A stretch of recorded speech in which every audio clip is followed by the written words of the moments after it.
I'm Jack Nichols and welcome to Harmon. He's going to break his world title.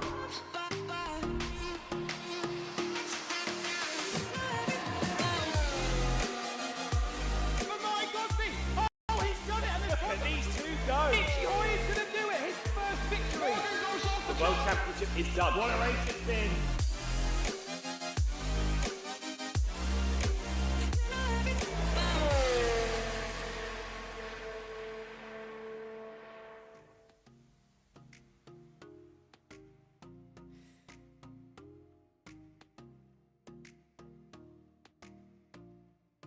Good afternoon, everybody, and welcome to the second round of the Formula SimRacing World Championship in 2026.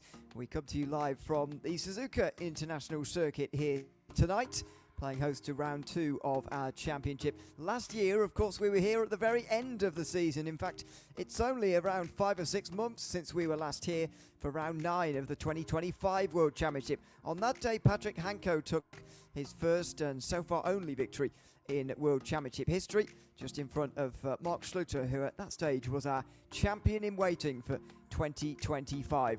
Well, this year there's still a whole lot of season to go, a whole lot of ambition for lots of drivers. After week 1 in the Australian Grand Prix just a few weeks ago, Alex Lowe is leading the way ahead of Mark Schluter and Jan Krankvist, our podium runners from the last time out at the Australian Grand Prix. There is, though, still a very, very long way to go until the 30th of August and the final round of our season. It's going to be myself, Ewan, in commentary with you tonight alongside Owen Harmon and David O'Reilly with Amir Oates behind the cameras of this broadcast. 53 laps ready to go. We're not far away from qualifying, which we'll join up with very shortly. Owen, good to be alongside you for this second round of the championship. As I mentioned, very early in the season, and it's perhaps one of the most difficult circuits on the calendar. I'm thinking of few that are going to be more difficult than this over the course of the 2026 season, and it comes very early at round 2. It certainly does, Ewan. It is a big change up from last year's calendar. I was here for that penultimate round of the 2025 World Championship here in FSR, but now that there is the element of the springtime, the cherry blossoms are out, and it will mean that after Alex Lahu pretty much laid the gauntlet down at Melbourne, there is a chance for everybody to say, no, I'm not going to have this. We're going to give it our very best and try and make this a very interesting fight for the title. Yeah, indeed, Alex Lahu took the victory by 13 seconds at the Australian Grand Prix a few weeks ago, and therefore he's leading the championship standings in front of Mark Schluter and Jan Krankvist, who he shared the podium with last time out. Loic Meunier and Peter Burlak round out the top 5. Christian Pascal finished in 6th place ahead of Moritz Kropp. Jonas Braksok down in 8th place. Perhaps he'll be disappointed with that. William Snowden and Giuseppe Canzonieri round out the top 10 from Australia. The other finishers, by the way, who also got points, Nando Marsa, Matt Tucson and Amin Susi. The rest of them non-finishers. Quite an attritional day, actually. More than a third of the field ending up as retirements from that race. And quite soon in the race as well. We were missing quite a few early on. Among those, the likes of Zolt Zooks, Ruben Mercedes, George Zargianis, pretty familiar names to those followers of FSR, both in the World Championship and in our other divisions as well in years gone past.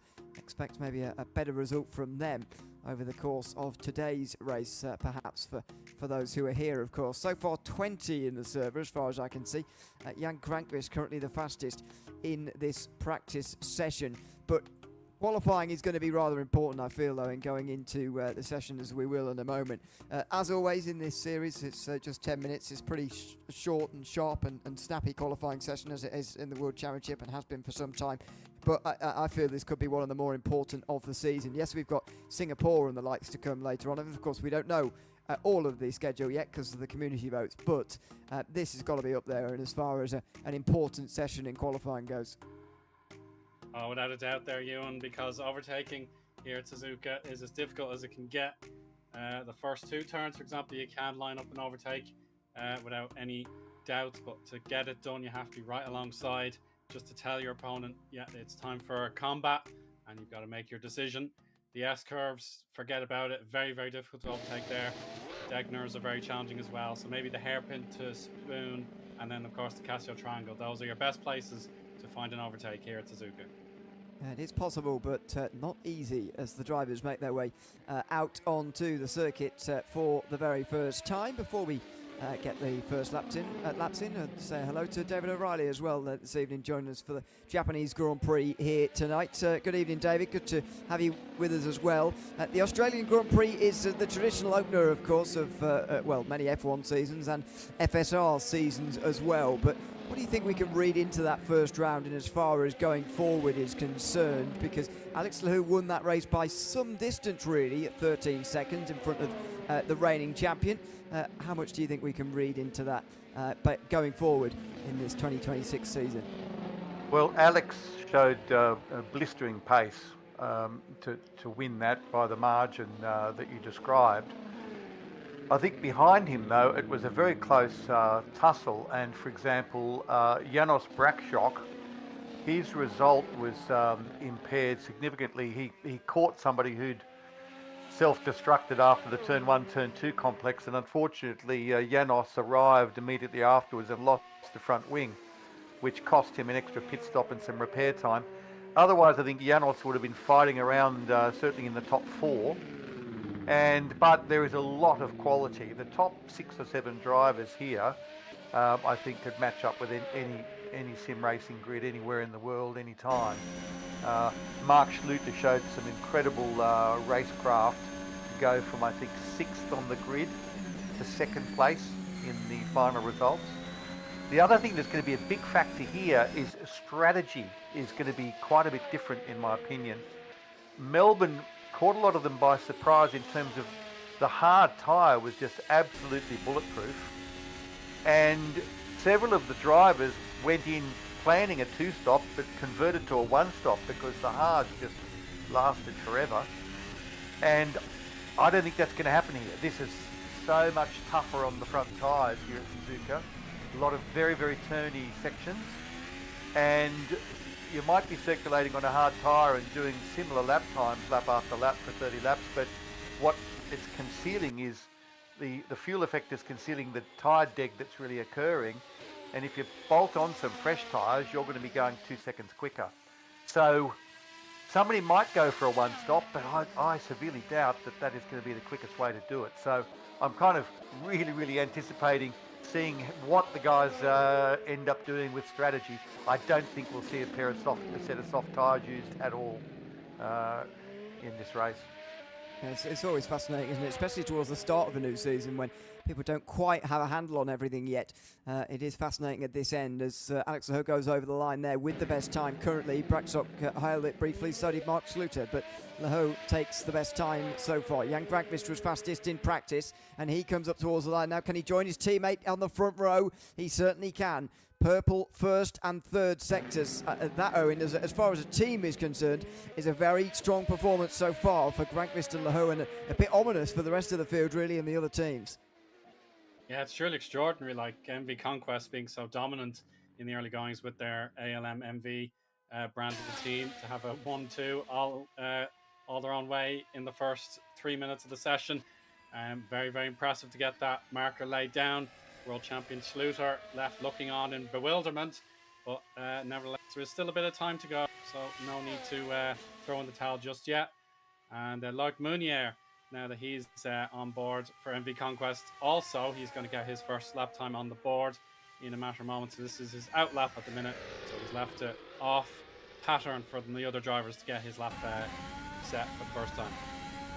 We come up towards the line with Loic Mounier, top 5 in practice, I believe, if I remember correctly. As he comes up towards the line, there are no other drivers really on laps at all, so you might be able to enjoy a little bit of time on board here, racing down in towards turn 1. Scarily quick in a Formula 1 car, as is the whole first sector. In fact, you spoke, David, about the tyre wear that we could see here today, especially when you compare it to Australia. The way these tyres are going to be ripped from one side to the other through the S's, I think, is a description of that, especially the front tyres as you described. That is really the place where these tyres get the biggest load through them over this lap. Well, indeed, and with the S-curves, if you're really pushing hard, it's quite easy to overheat them before you even get to Dunlop. and start to lose time. So we'll probably see a little bit of a difference in body language between anybody who's trying to do a one-stop and people who are planning a two-stop. The two-stoppers won't have to look after their tyres at all and will be able to absolutely pound them, whereas the one-stoppers are going to measure it out a little bit. So, but yeah, you can certainly, in the qualifying session, really punish these tyres. You only need them good for one lap. But when it comes to the race, the quick guys have just got that ability to go fast, but also protect their tyres just a little bit. Here comes Loic Meunier up towards the line, staying very close to the right-hand side, and he goes to third. There's quite a big gap there. Well, big gap by FSR standards, 2/10 in between second and third. It was now second and fourth as Sluter is pushed down another position, the reigning champion. Here's Jonas Brakstok, 6 pole positions in his Formula Sim Racing World Championship career, but no race victories in his long career now in the Formula Sim Racing World Championship. This is his 7th season after joining us for the first time in 2019. Hasn't done absolutely every race in that time, but nearly all of them. Still searching for that elusive race victory. Over the line he goes, and he does improve on his lap time, but he doesn't get any closer or further up the field, I should say. And there is a bit of a top 5 developing now, Owen, I feel. Just over 3 tenths back to Petter Burlak, the 2015 world champion there, from 5th to 6th. So the top 5 look very close together. The rest of the field have got some catching up to do. That's right, Ewan. It does feel like they have left the rest for dust, but there is one last real opportunity to come with Jan Grankvist now on the pole. He has a chance to increase that advantage for himself as he crosses the line. Oh, it's just that final sector let him down. So close though, just 0.02 of a second separating Jan from himself there.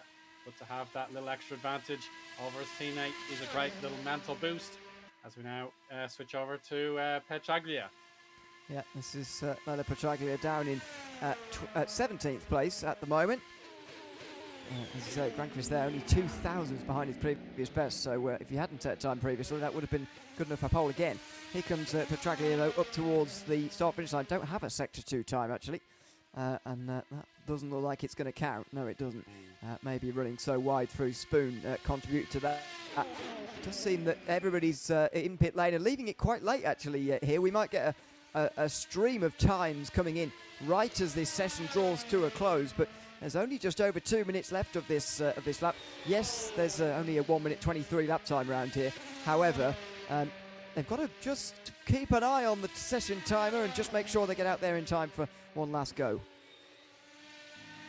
Heavy push there, a bit of a wobble for Layla, but she has saved it at least, so she gets one last chance. And now Lucas Murno was so unlucky in Australia last time out. He had no where to go when there was a spinner just in front of him, and that ended his race. I think it might have been George Alogianis who span in front of him at the first chicane, and he ended up just bundling into the stricken car, and that ruined a potential top 6 result for him. He was driving very well, so hopefully Lucas has put that behind him, and he's going to try and set his very first lap, Ewan, to set himself on the grid.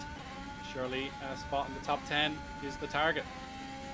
See where Murno gets to.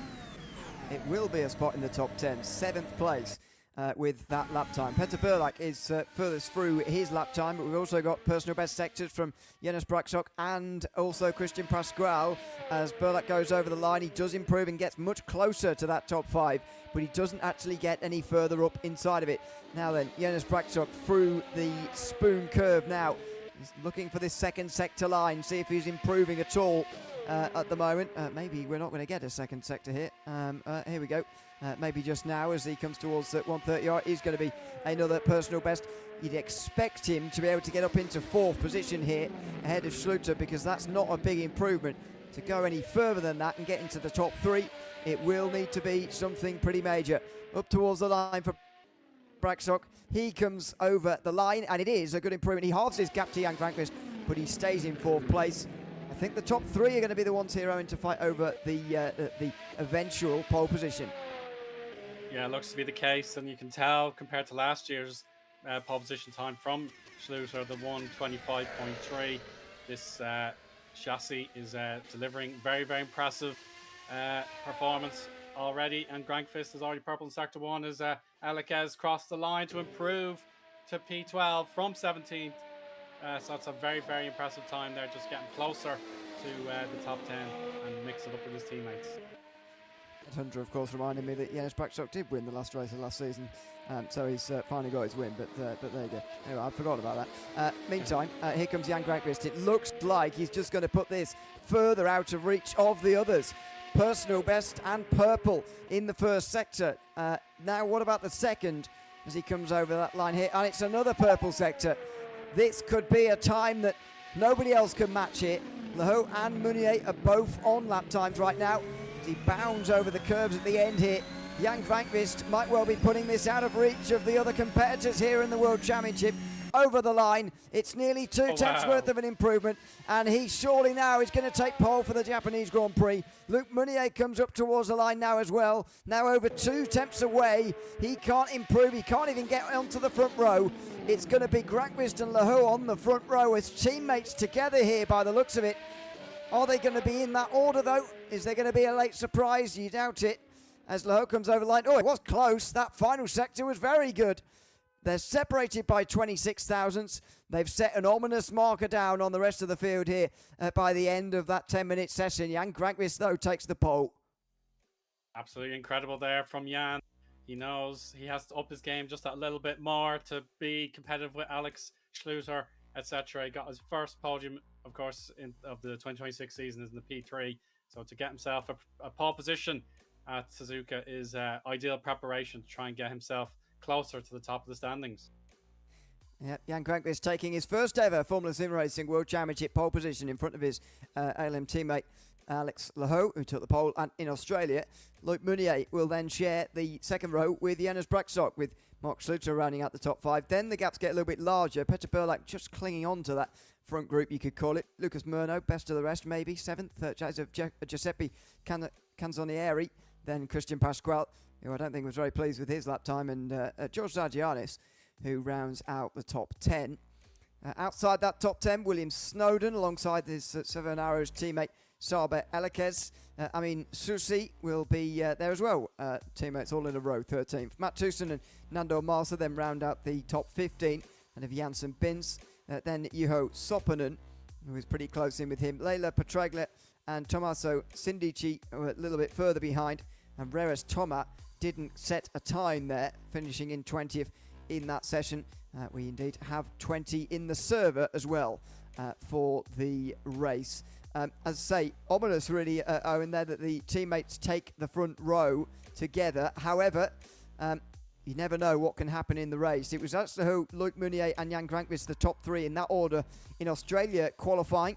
Mark Schluter managed to get himself, though, up into second in the race. So that will be of a comfort to him, that he can maybe advance his position a little bit throughout these opening laps. Yeah, he does have that know-how to perform overtakes in this FSR 2026 car.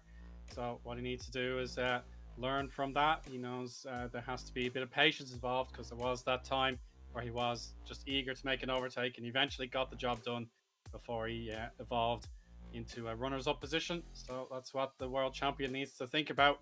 I'm sure it's still disappointing to not be able to get this car onto the second row at least. So yeah, that's the job at hand in the Ground Effects and Racing team. Get their world champion competing on race pace. Indeed. Well, the race is not too far away. 53 laps on the board, of course, for the Japanese Grand Prix in the Formula Sim Racing World Championship of 2026. That will be underway shortly. But in the meantime, while the warm-up session is ongoing, we've got a little onboard lap to show you here from the Japanese Grand Prix circuit, showing you the best way to get around the Suzuka International Circuit here for tonight's race. Let's take a little look and a ride on board around this great circuit. Hi guys, welcome to this track preview of Suzuka, a real driver's track which places it among the favorite of many of the drivers. As we head into a prime overtaking spot, the creatively named first curve and second curve. Overtaking can be done, but it's always risky. And you have to make sure the exit is right, because as you head into the S curves, you have to be perfect everywhere. One mistake will cost you throughout the entirety of Sector 1. Make sure you get the exit right here, carry as much speed as you can and you can win a surprising amount of time. As we head into Degna 1 and Degna 2, or Danger 1 and Danger 2 as I like to call them. High risk, low reward, but you have to risk it to get the lap time. Exit curb is also very tricky, easy to bottom out there and crash. And then this hairpin, it seems like an overtaking spot, but it's not. Don't try it, don't risk it, it's gonna go wrong. Just carry the speed, make sure you have top speed, because that's the part of the track where we're now. Low wings will pay off here, although you need downforce for this spoon curve. I've never once in my life gotten this corner right, but it's a lot of fun. Just don't burn up your front tires. And now we're heading into 130R. Fun fact, the name comes from its 130 meter radius, and if you were to measure it, it would come up as 425 meters. So it sounds like my geometry homework. And now we head into the very tricky final chicane, which is very difficult but crucial to get the exit right, because once again this main straight will be your prime overtaking spot. And that concludes a lap at Suzuka.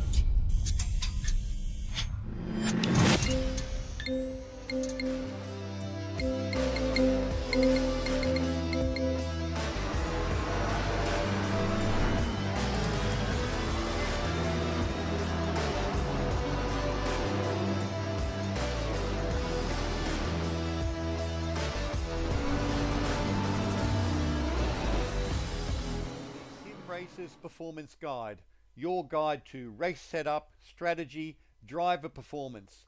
Dive in deep, learn about suspension, aero, braking, drivetrain, with a 77-page manual packed full of hours of video tutorials as well.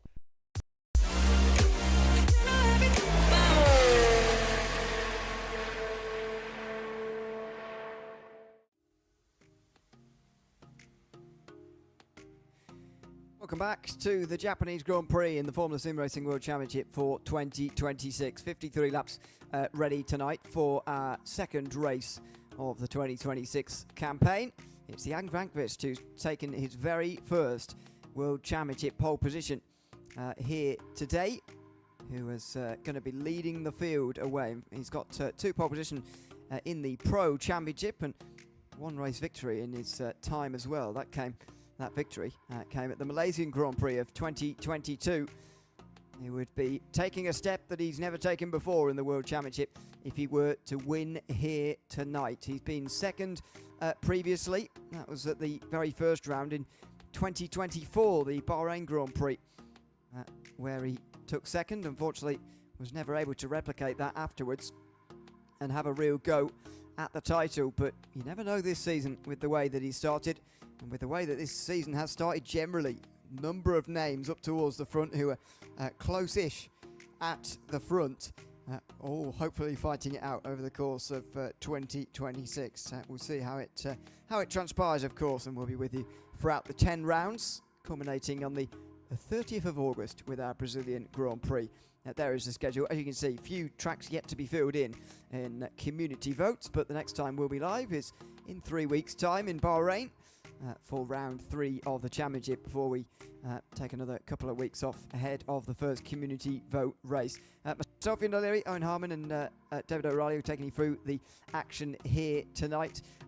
David, what do you make of that qualifying session? I thought ominous for the rest of the teams actually that ALM took such a strong foot forward there with Alex Lahu and Jan Grankvist, but as I say, the Australian Grand Prix and all FSR Grand Prix show that you can never count the race results after qualifying, certainly not, and so who knows how that's going to differ compared to the qualifying pace going into the race.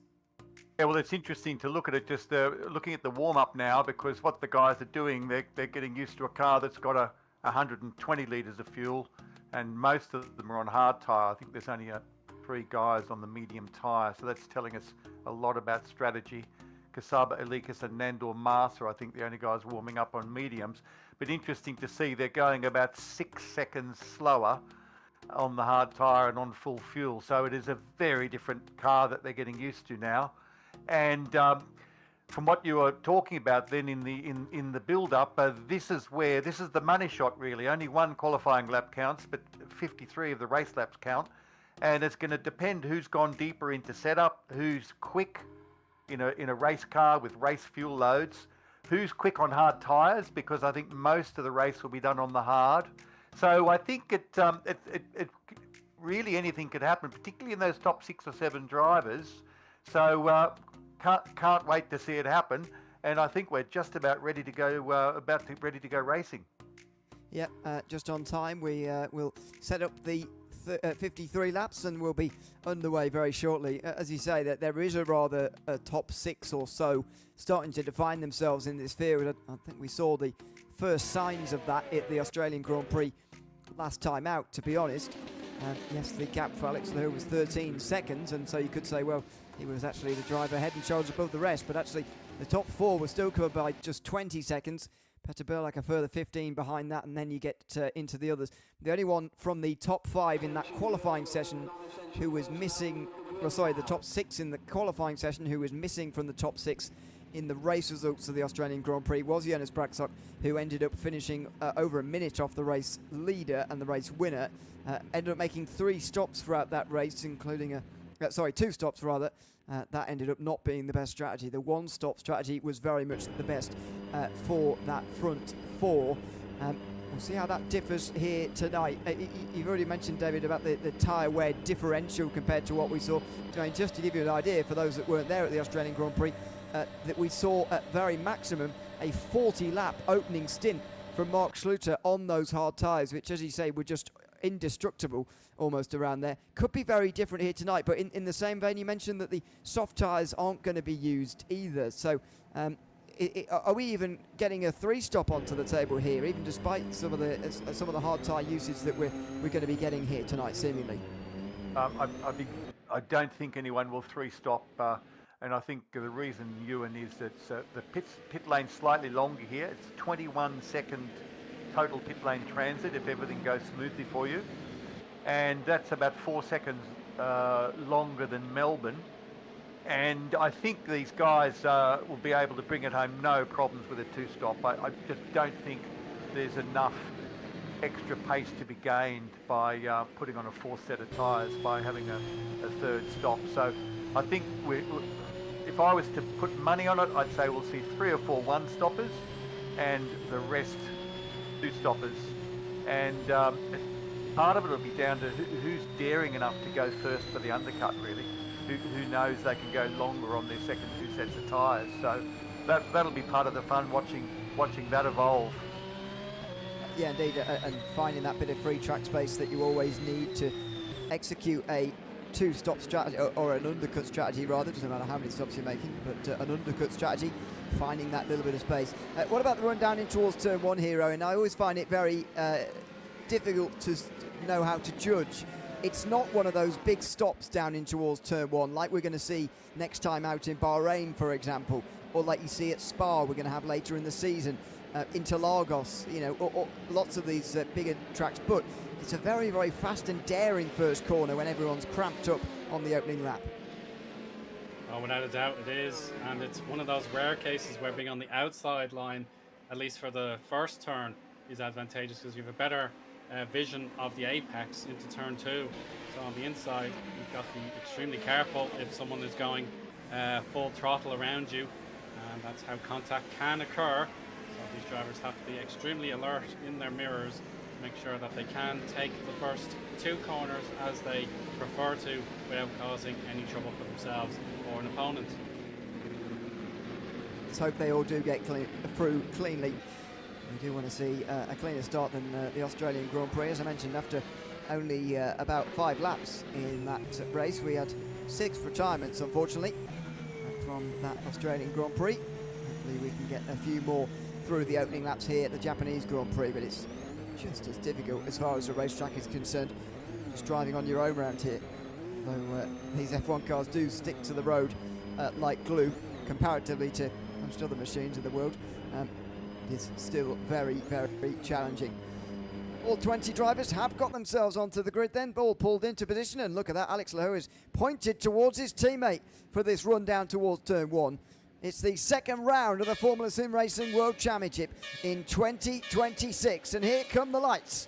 The Japanese Grand Prix is underway, and it's an even start from the teammates, but look at Loic Mounier looking for second position here. The teammates swap sides of the road as Krakowicz defends from Lehoux. He takes the lead in towards turn one. Does Jan Krakowicz after taking his first pole position of his career? Then it's Lehoux, Mounier, Braxock and Slew to the top five in a clean start Owen through the field.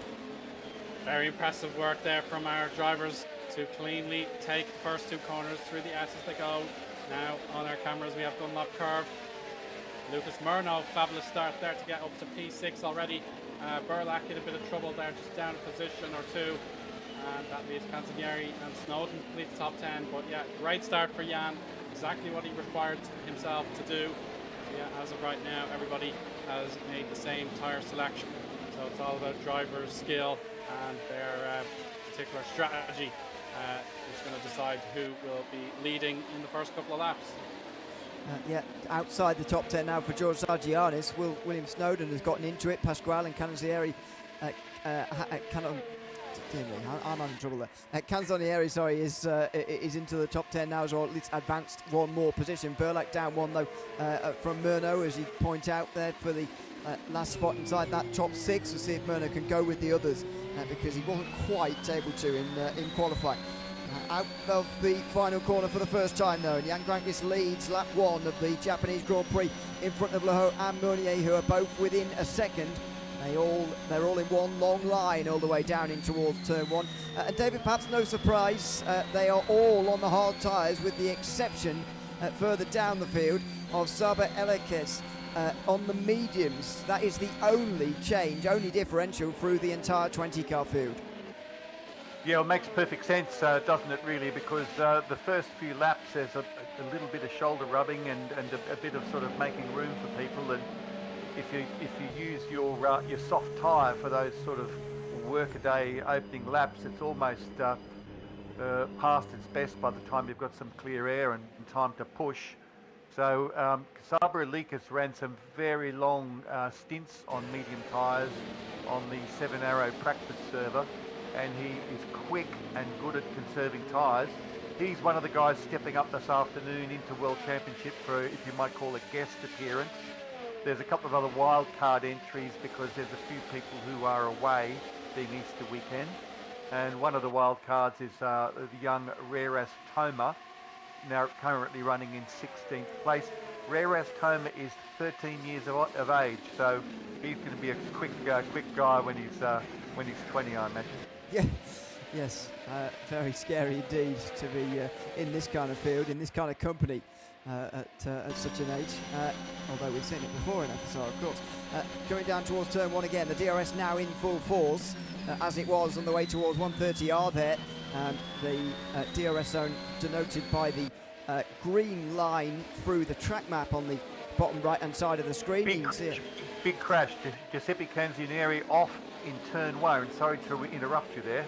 Oh, that's but okay. I thought you would want to know that. That's okay. From the top 10, we'll take another look at it. Oh dear, that's the end of it. And that's the end of his day, unfortunately. That's a very big crash down in towards turn one there. Canzonieri out of the Japanese Grand Prix after a high-speed impact at turn one. Here it is. It's just in behind a bit of side-by-side. Oh, and he's turned in there, I think, with the DRS flap still open. He's tried to turn in there with the... it's the first time, of course, the DRS has been enabled on that run down in towards turn one at the end of lap two. And just watch this again here. Look for his rear wing. Here it is. He's turned in there with the flap still open there, David. And, you don't need me to explain the aerodynamics of that crash. He's done a Jack Doohan, hasn't he? Unfortunately. Yes. And the race good grief! That Sorry. would be Juho Soppinen, yeah. Oh my Soppinen. goodness gracious. That's lap one, by the way. It's neat. It's bouncing up and down like a trampoline here. Just gets rear-ended as he tries to slow down, and goodness me, look at this. I mean, the fact that he actually landed on his wheels and managed to drive back to the pit lane is a miracle. He unfortunately has retired since, but yeah, we got through the opening sector cleanly. Well, it was the back end of the first sector, I suppose, through the Dunlop curve, but there's always likely to be trouble at his Suzuka generally, certainly on lap number 1 there, David. Sorry to interrupt, but yeah, that's all the crashes so far. Unfortunately, that's why we've got 2 retirements as well already. Yeah, very unfortunate. Just watching that happen now, and Tommaso Sindici seems to have just totally misjudged the people in front of his speed. But there was also Tucson was spinning off at the same time. Juho Sopinen and Janssen Vince were spinning off. Perhaps there was a bit of a concertina into an accident already happening, and Tomasino Sindici maybe just arrived on the scene carrying more speed than could be managed in that situation.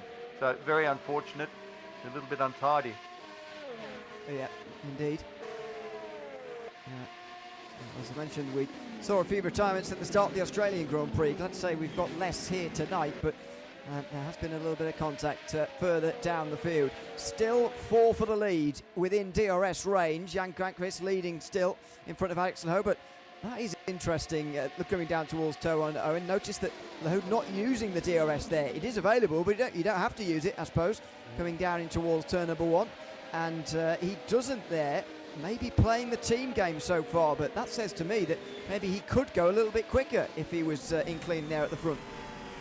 Yeah, he certainly could unleash the full potential of his car at the moment, but I suppose he feels like the race is going to be very long, well over an hour, and perhaps 15 minutes could be the target. But no doubt to have his teammate in front of him is ideal for the overall performance of the ALM MV squad. And Munier is just looking to see if he can pick up any pieces, knowing that he was best of the rest in position numero 4 in Australia. So that's his objective. Yeah, I think we've lost another one. Yeah. Christian Pasquale, I'm just rewinding. We'll have a look looks at... like he might have dropped it on his own into Degner 1. Yeah. Yeah, just got his outside rear wheel off onto the rumble strip, and that was enough to absolutely throw him. And I think I just saw Kasaba Elikas driving, following him off in sympathy there. Yeah, quite well to do actually. And further down. Yeah, Elikas has lost his front wing, Okay. and was arriving at the scene soon after Pasquale. So Degner 2 has, or the rumble strip between Degner 1 and Degner 2 has claimed another couple of victims. Yeah, it has rather. And it just shows you how on edge they are through here, because that's not a, from Pasquale there was not a particularly outlandishly wide line. He wasn't off the road even, he wasn't even in the gravel, but you're just balancing, you're on a knife edge there, you're very, very close to the rumble strip every time through the Degners. As seen there, don't have to be very far wide at all to get yourself into an awful lot of trouble coming towards Degner 2, because there is, there's no runoff to the gravel, there's even not very much to the wall either, as we try and go back and find this front wing loss here for the Seven Arrows driver. It was indeed in sympathy. You were correct. So, yeah, well, that's properly running wide, and that's the different sort of crash. Ironically, a slightly less spectacular crash, despite going on further off the road. But that's just the way it goes sometimes. Front wing lost, and unfortunately, Likas is already out of this race as well. With that damage, so unfortunate for our 4th retirement already as we run on board with Lehoux, now using the DRS. Just a little bit of a gap there, Owen, just briefly opening up, but these 4 for the lead look very, very similar in speed, and they are extending a gap on the rest, including on the reigning champion. Of course, yeah, Schluter has lost a lot of time to these guys. I suppose he's kind of feeling his way around the track for now. Maybe he can pull off some good lap times later in the stint, when maximum push can certainly commence. But yeah, Lehoux. Granqvist, is he disconnected? Is there trouble for Jan? His connection, or is he lagging or something? He's just disappeared.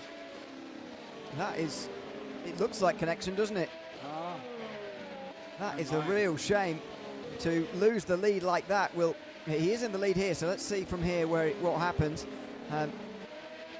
Granqvist, who has been...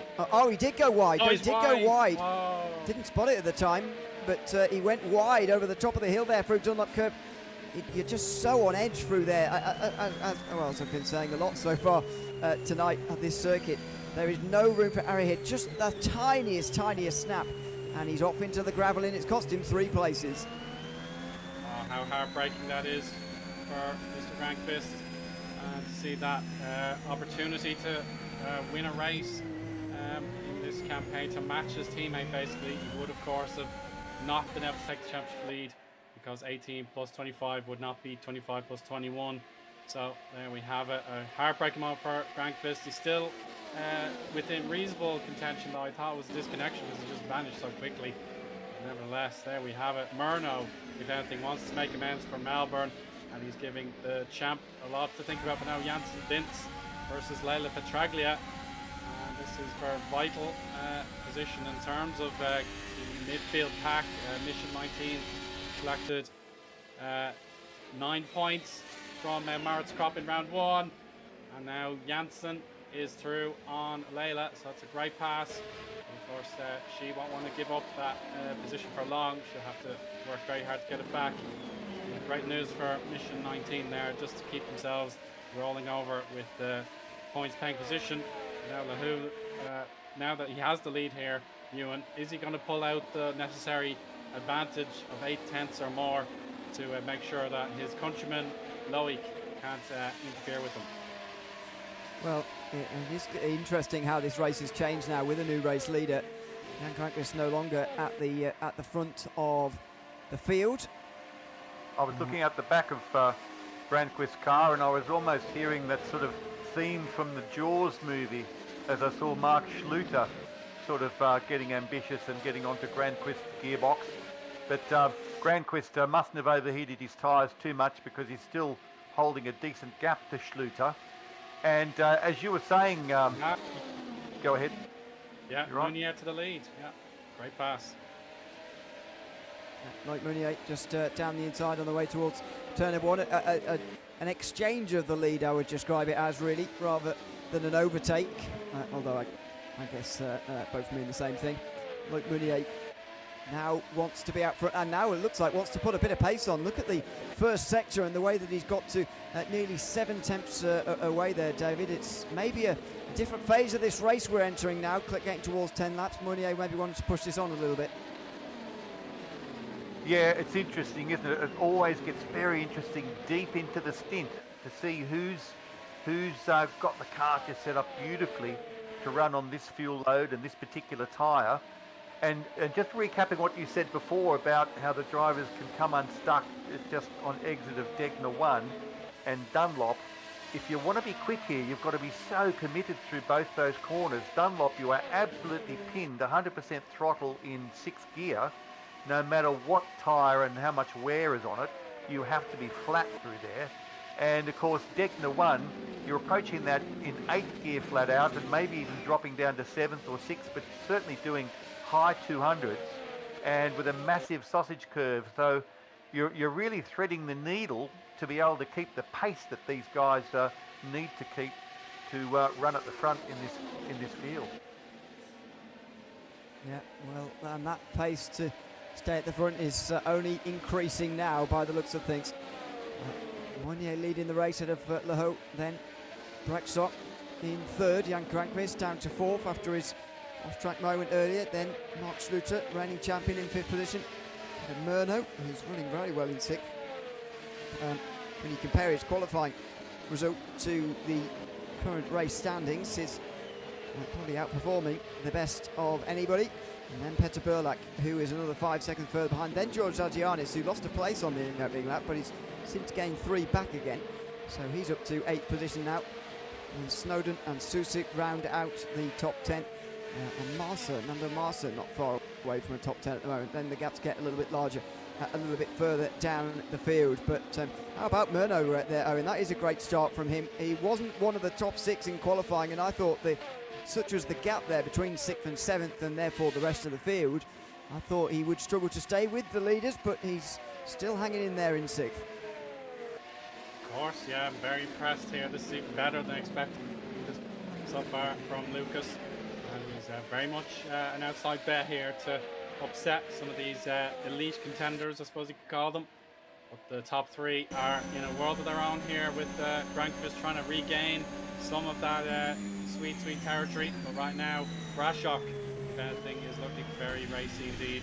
So he knows how to get a podium here. As we witnessed back in the winter time last year. So he knows his way around Suzuka. It's just a shame that the way he got the third position was through Grankvist's misfortune. But yeah, keeping up the good work here for his efforts, and he just has to push on and maintain this.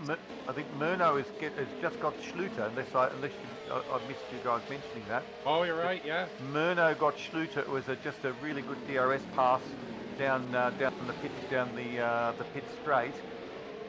Murno had DRS on the exit of Spoon, which closed him up to Schluter. Oh no!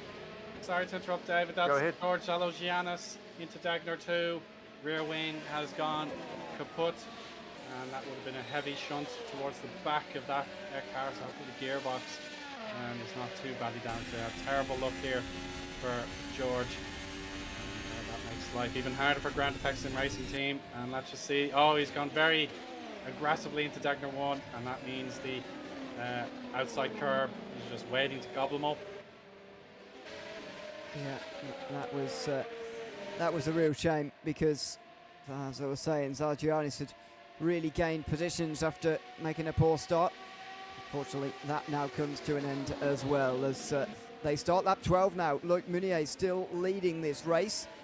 Half distance around here is not quite as easy as other places. You can't split this race in half at all, not that you'd really want to, but looking at laps 26, 27 or so. Jansen Bitts has just run into the back of a recovering George Zalagianos, unfortunately, around about 130R, which is very unfortunate, because I think George, I was complimenting George in Melbourne for his never say die attitude, because George recovered to the pits to put on a wheel that he's lost in Melbourne, but it looks like Jansen Bitts has just not noticed the lack of wing and not realised that he was going to slow substantially for 130R. So I think that's taken them both out. Unfortunately, as well, Roas Thomas has been into the wall at Dagner 2 as well and retired from this race. So the wildcard entry for Mission 19 has gone off and is unfortunately out as well now. After only about a quarter of the race, so this circuit is beginning to bite. I mean, I think Jansen Pintz will argue that Zargianis should have slowed down, let him through on that straight on the way towards 130R there, but I can't really believe that Pintz didn't see the fact that he didn't have a rear wing and therefore teared into the back of him. That's looked like what happened, but I should have been paying a bit more attention if that is indeed what's transpired there. Very unusual, as there goes Murno into the top 5 and well, just about staying in front of Mark Schluter on the way towards turn 1 there. That looked, I mean, we joined it just as they were hitting the apex. Looked pretty close. Looks like these two are in a proper fight. Both of them want to be in that 5th position at the moment. Exactly, yeah. It was a case where Schluter got the position back and we had to convert to our replays courtesy of Amir, and now Lucas has regained that position. So great news for the Optimum secondary team. Of course, the main, the Optimal Hosting, of course, is the proper name to give them, but Optimal Esports have no representation at all, so one of the major outfits in our FSR World Championship will have 2 races without a single point. So, desperate look there for Optimal, but at least with Lucas, they've got something to cheer for, and the World Champion has to look on in bewilderment here. And into the box, it's Matthew Toussaint for G Invictus. And there's no real stress for him to worry about, because he's on the lead lap for a little while longer, and then Sindici may be able to overtake him. Oh, he won't, because he's in the box as well. So there we have a battle for P12, which is worth 4 points here in FSR. Indeed, points go down all the way to 15 if you finish the race, but unfortunately some of those guys won't be getting any points. That car coming out here, Sindici right in front of Braxok in towards turn 1, and he just has to squeak by there. That could have been a lot worse on the way towards turn 1 for Braxok. Gets away with it though. And there's Grankvist giving chase. It seems to me, David, as if that mistake could prove to be very costly by the end of the day. I know that he made the mistake quite early on, so you think, well, surely he'll be able to get back involved, and maybe he will be. But as far as I can see, at the moment, I can only see him slipping further away from the leaders. Well, I guess the good thing is he's in this pretty tight group of 6 drivers, from the leader Munier down to Schluter in 6th. They're all within 5 seconds of each other, and we've got just about 40 laps to go. So, yeah, not a massive gap, like a 1/10 of a second a lap, and you got it covered. So let's see what happens in the pit stops. But these top 6 have certainly pulled a big gap to P7, where we have Peter Burlak, as you said, a former FSR World Champion. Peter's actually got the full set. He joined FSR, won Division 3, moved into Division 2, won Division 2, and 2 years later won the World Championship. So he has the full set of FSR trophies on his mantelpiece back home, but he's not raced in this series for a couple of seasons, so perhaps just coming back to grips with the cutting edge of open wheeler racing at the very forefront. Yeah, very possibly. I mean, it's been some time since he's properly challenged for the title as well. He's been sort of there or thereabouts in the last couple of seasons that he's done. And he's not done a full season since 2023, but he was only 7th that year, 5th in 2021. Last time he had a proper chance, though, was 2020, and it was here where his championship rather unravelled. He had a problem with his wheel in towards turn number 1 that sent him off. He wasn't. It was the penultimate race of the season that year, and he was far from favourite to take the title. However, it probably came to an end there, and the bad memories. We'll be trying to ward them off here today with the 2026 Japanese Grand Prix here in FSR. We're on board with Alex Lehoux, not that far behind Luke Munier. There you can see the DRS flap opening on the way towards 130R, and he's going for it. Well, he's close enough to have a go into 130R. You don't see move through there very often, but Alex Lehoux has made it in towards the fastest corner on this racetrack, and he now leads. But will Luke Munier respond on the way towards turn 1? He's not sure his exit's good enough. Will Jens Braxtock try and take advantage from the fact that he's got a new driver to attack for second position on this occasion? Well, there's a look from Munier there, Eoin, but Alex Lehoux takes the lead. It's another lead change. Just on 15 laps it's completed in this race.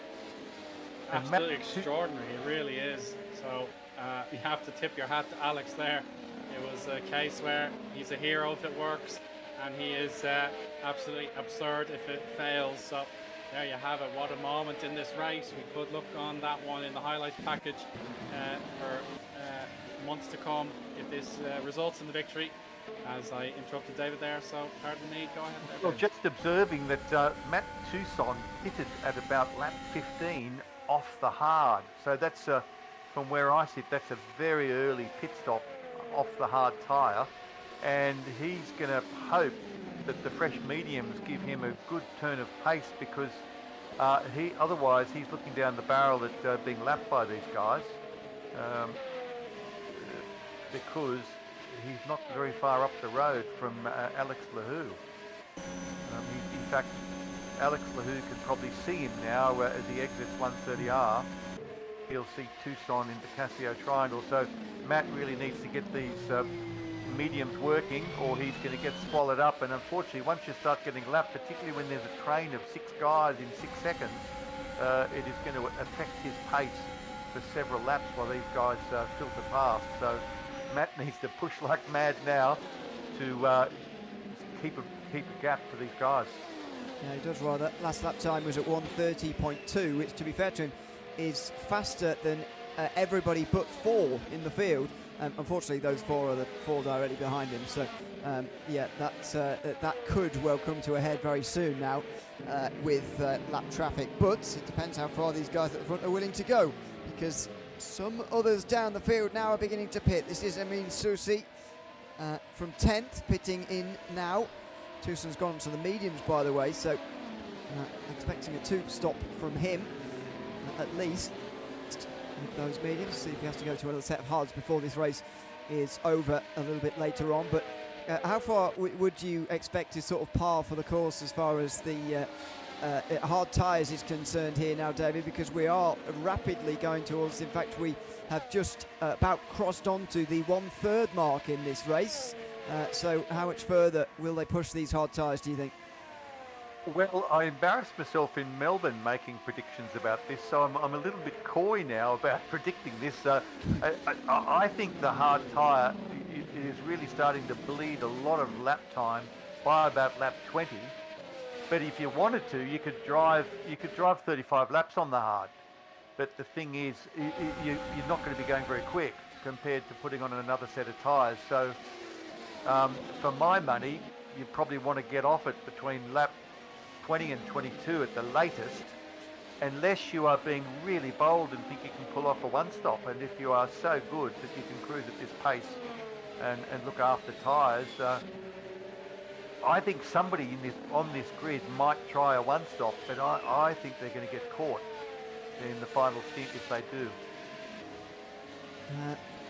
So I've hedged my bets there, I'm afraid. I've been a bit non-committal. No, that's fine. That's fine. That's fine. Or it keeps it interesting. Certainly, we don't want an obvious strategy to be much quicker than the others. Keep the interest throughout these 53 laps tonight in the Japanese Grand Prix, round 2 of the FSR World Championship of 2026. As I say, we are now officially at 1/3 in this race. So if they were splitting into thirds, he'd be in now, but that's not quite how it works with the different tyre compounds that have to be used throughout the day. As you predicted though, David, not many soft tyres being used, indeed none yet. There might be somebody who has a late problem who sticks them on for the final 5 laps or whatever, but as far as a race-winning strategy is concerned, it doesn't look like it is going to use those soft tyres as expected here today, as the leaders pull onto the front straight again. They're around 4 tenths apart, equidistant from one another. Luc Meunier continues on in the lead of the race and continues to hold this race lead. Interested a little bit, Owen, in what the pressure is like for these guys at the moment, because they are running so close together, these guys, that normally you'd say the leader, well, they're under a bit of pressure, aren't they? 2 guys climbing all over the back of them. However, in this scenario, everybody's surely nervous about making a mistake, because as we saw with Jan Krankwitz, just one mistake and he's nowhere near this front group anymore. And speaking of mistakes, as Lucas lost a lot of time somewhere, he's lost about 10 seconds in no time at all. I'm just looking at the data, and yeah, second sector was very slow compared to his rivals in and around him. So something's happened to Lucas here, and optimal hosting, and their driver Murnau will be very concerned. So let's have a look at the replay and confirm it. Well, he did just pass Peter Burlak. Oh! Wow. That's what happens. Wow. Sorry, you were going to say, David? I didn't see him get past. I might be looking at something after what you've seen, but Okay. Lucas Murnau just passed Peter Burlak at the end of the pit straight using DRS, and is currently running in 6th. So he must have rejoined just behind Burlak then, and dropped to 7th in that spin, I suppose, and then got past Burlak as he just, oh dear, see there, that's Tommaso Sindici spinning from 13th position, but as long as he continues on, he will get some World Championship points by the end of today. But those points still a long way away. There is Sindici. Now 2 laps down on the rest of the field. There are going to be quite some drivers laps down here. It's not a long circuit and it's very difficult. So that's a recipe for seeing lots of people off of the lead lap by the end of the day, as these drivers make their way up towards the start-finish line and go across again. Fastest lap time, or at least of a personal best anyway, for Amin Susi last time round in 10th position. So that is something we didn't see so much from Tucson, although he did set some personal bests as well. Susi, despite you'd say being probably slower, well, definitely slower in terms of qualifying and over the course of this race so far, David, that is a definite sign that if he puts some new mediums on, I mean, Susi's the fastest driver out there on the circuit right now. If you can find a bit of space, put some new mediums on, the undercut is seemingly very viable at this early stage in the race.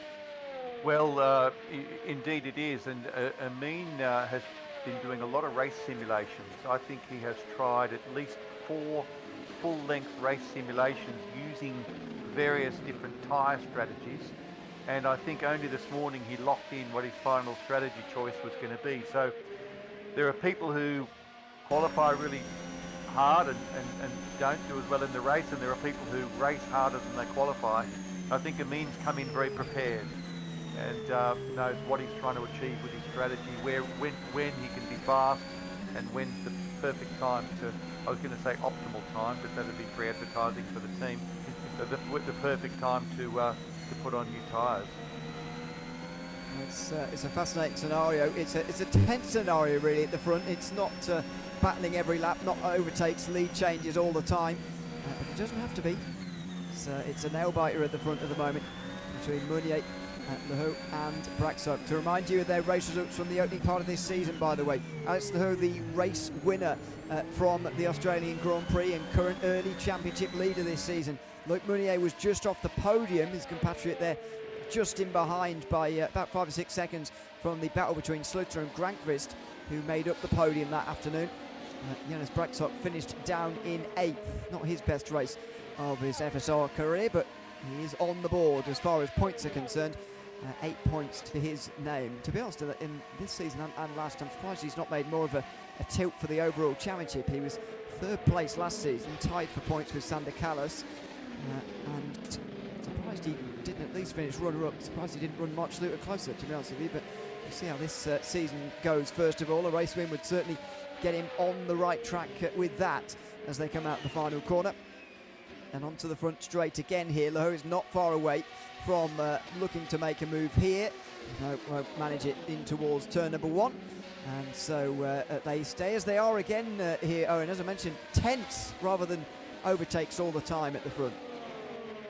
Of course, yeah, but we have seen some beautiful overtakes this first stint of the race for the battle for the leadership at the moment between the Frenchman. Of course, Granqvist fell off the road at the Dunlop curve, which cost him his opportunity from pole position to convert it.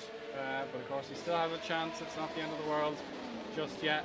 We'll have these 3 guides, Loic, Alex and Jan, all within this 1 second of each other. Is absolutely phenomenal stuff. And yeah, Janos, I should say. They're all so close. There's very little to divide them at the minute. But of course, it is Braxock who's been waiting very patiently for his opportunity to make an overtake. He's just been sitting there. Oh, Sindici has hit the wall at the first turn, and that will take him out of the race. Oh. There it is, just a simple slip of the tyres. A real shame in towards turn number 1. It's again getting a little bit wide onto that rumble strip, as we've seen on 1 or 2 occasions already tonight, and Sindici is indeed another retirement, our 8th retirement of the day. Petraglia comes in just before getting lapped there, so it goes a lap down there in 12th position, but that's the first stop of the day for Leila Petraglia. Matt Tewson still just about hanging on to this lead lap, but it's going to be interesting here to see what these guys at the front do about it, and also whether they respond to what's just gone on behind. Mark Sluiter and Jan Granqvist have followed one another in, and Murnau is in as well here, David. This is 22 laps of an opening run on those hard tyres, and those guys in that second group have decided enough's enough.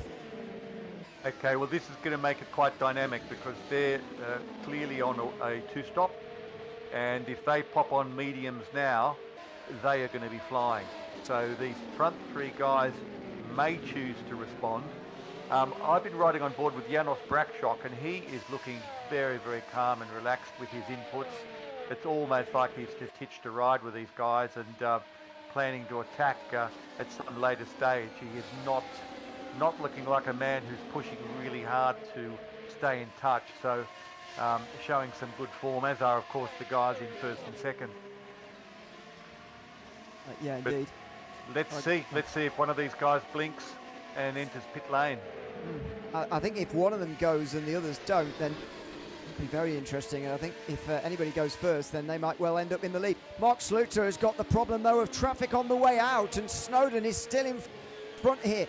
Granqvist has been able to avoid that compared to Mark Sluiter, who is now in behind Snowden on the way towards 130 on. Now he'll get the DRS and surely he'll be through. But that was a moment, and a few moments actually, where he could have done without the traffic. He moves up to 6th place now, though. 3.5, 4 seconds behind Jan Kranquist in this race. Those front three don't respond, so I don't really know what that says to us, David. Do those three maybe not see that second group as a threat, and they're very much looking inwardly at each other as far as this race win is concerned? Yeah, it's hard to say. I mean, they've got a plan in mind, and I wonder, is one or more of these guys going to try to one-stop? And I think they're in for a bit of a shock if they do, because these guys that have pitted now are going to be very, very quick for this whole next stint. And they've got to eat up 21 seconds to make that an extra stop viable. But you can do that here in 11 laps. I just saw somebody's off at Degna 2. I don't know who that is. Layla Petraglia, unfortunately. Yeah. She was running quite well in 11th place, but she's fallen foul of that big curb after Degna 2 by the look of it. Oh, it's Degna 1 where it starts. Oh, Degna 1, I mean, yeah. The inside curb at Degna 1 that time round, and there you go. Oh no. There's the wheel off on the left-hand side. It's so punishing in these cars. And as I mentioned time and again, the wall's never far away from collecting you here at Suzuka, although she's still sat there at the moment at Degna 2, so maybe we'll try and live that home, but that's going to take a very long time. Tucson is so close to being put a lap down. Our timing screen actually thinks that he is.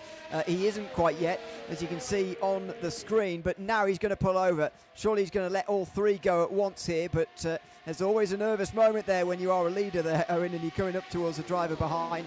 Obviously Tucson does the right thing there to pull out the way of all of them in one go rather than trying to let them through one at a time. That could have created some unusual and unnatural gaps, but yeah, that's always a nervy moment, now past for the three leaders. Yeah, at least Suzuka has a very generous start-finish straight. You can really pull handily off to the side and make sure you can let three cars or however many in one go through. I know certainly later in the season Canada, Montreal has a thinner start-finish straight with the slight curvature on it, so that kind of circuit where we have lap traffic will be very, very tricky to negotiate. Otherwise it should be all fine and dandy. Now Munier is so close to getting his lead back, but he cannot get it done through the Casio triangle. It may be the case where this indeed DRS aided pass could come, but no, he's just a little bit too far back this time. Turns 1 and 2 remain Lahou's friend, and Brashok still just waiting for any sort of opportunity to get a massive opportunity for Automale. That would be incredible for them after the P8 that Janos acquired in Melbourne. So the Hungarian wants to boost the new team's credentials here and get the podium that he's been working so hard towards. Yeah, watching out for so much drama at the Degners. You can even see the tire tracks left behind by Layla. And yeah, that's a stark reminder to these drivers that you just cannot let off for one moment with your concentration, or else one of these barriers will destroy your car. So Schluter looks like he's gone for a fresh set of hards, and so he wants to be super quick in the final stint. But what'll be an interesting little game would be, if we just make a mental note here on lap 26, Granquist is 21 seconds from the lead, Schluter is 26 seconds from the lead, and let's see what that looks like in 10 laps time, because we're now at 26 laps and we're getting close to a point where these lead guys are going to try to get to 30 laps and one-stop it. Certainly lap 27, I can't see them doing a two-stop from here. I think they're going to try for a one-stop. Okay, well, I mean, I suppose we are at that stage now where that's the way of thinking. That's the mindset of these guys, but that means it's going to be one of those races where we're going to be sort of constantly keeping an eye on those drivers who we believe to be doing, two-stop races, like Jan Kranquist and Mark Schluter, who are the most advanced of those two-stoppers. Murno not far away either, but 21.5 seconds behind. If we're assuming that those three, in fact the front four, I guess we can add Burlak in as well, on only doing one stop, then you look at this and say everybody's got one stop left in that case.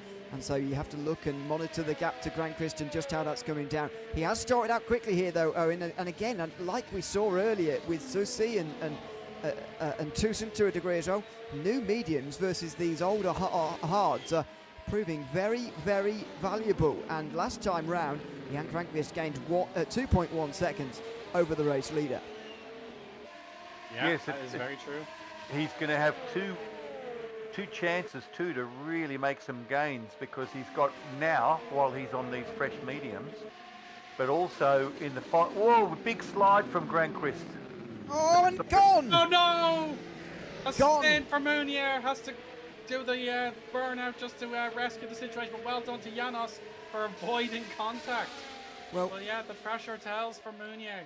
he avoids contact, but he does lose time to Alex Lowe at the front of the race. We'll just go a little bit further back on the replay and see how it happened here for Loic Meunier.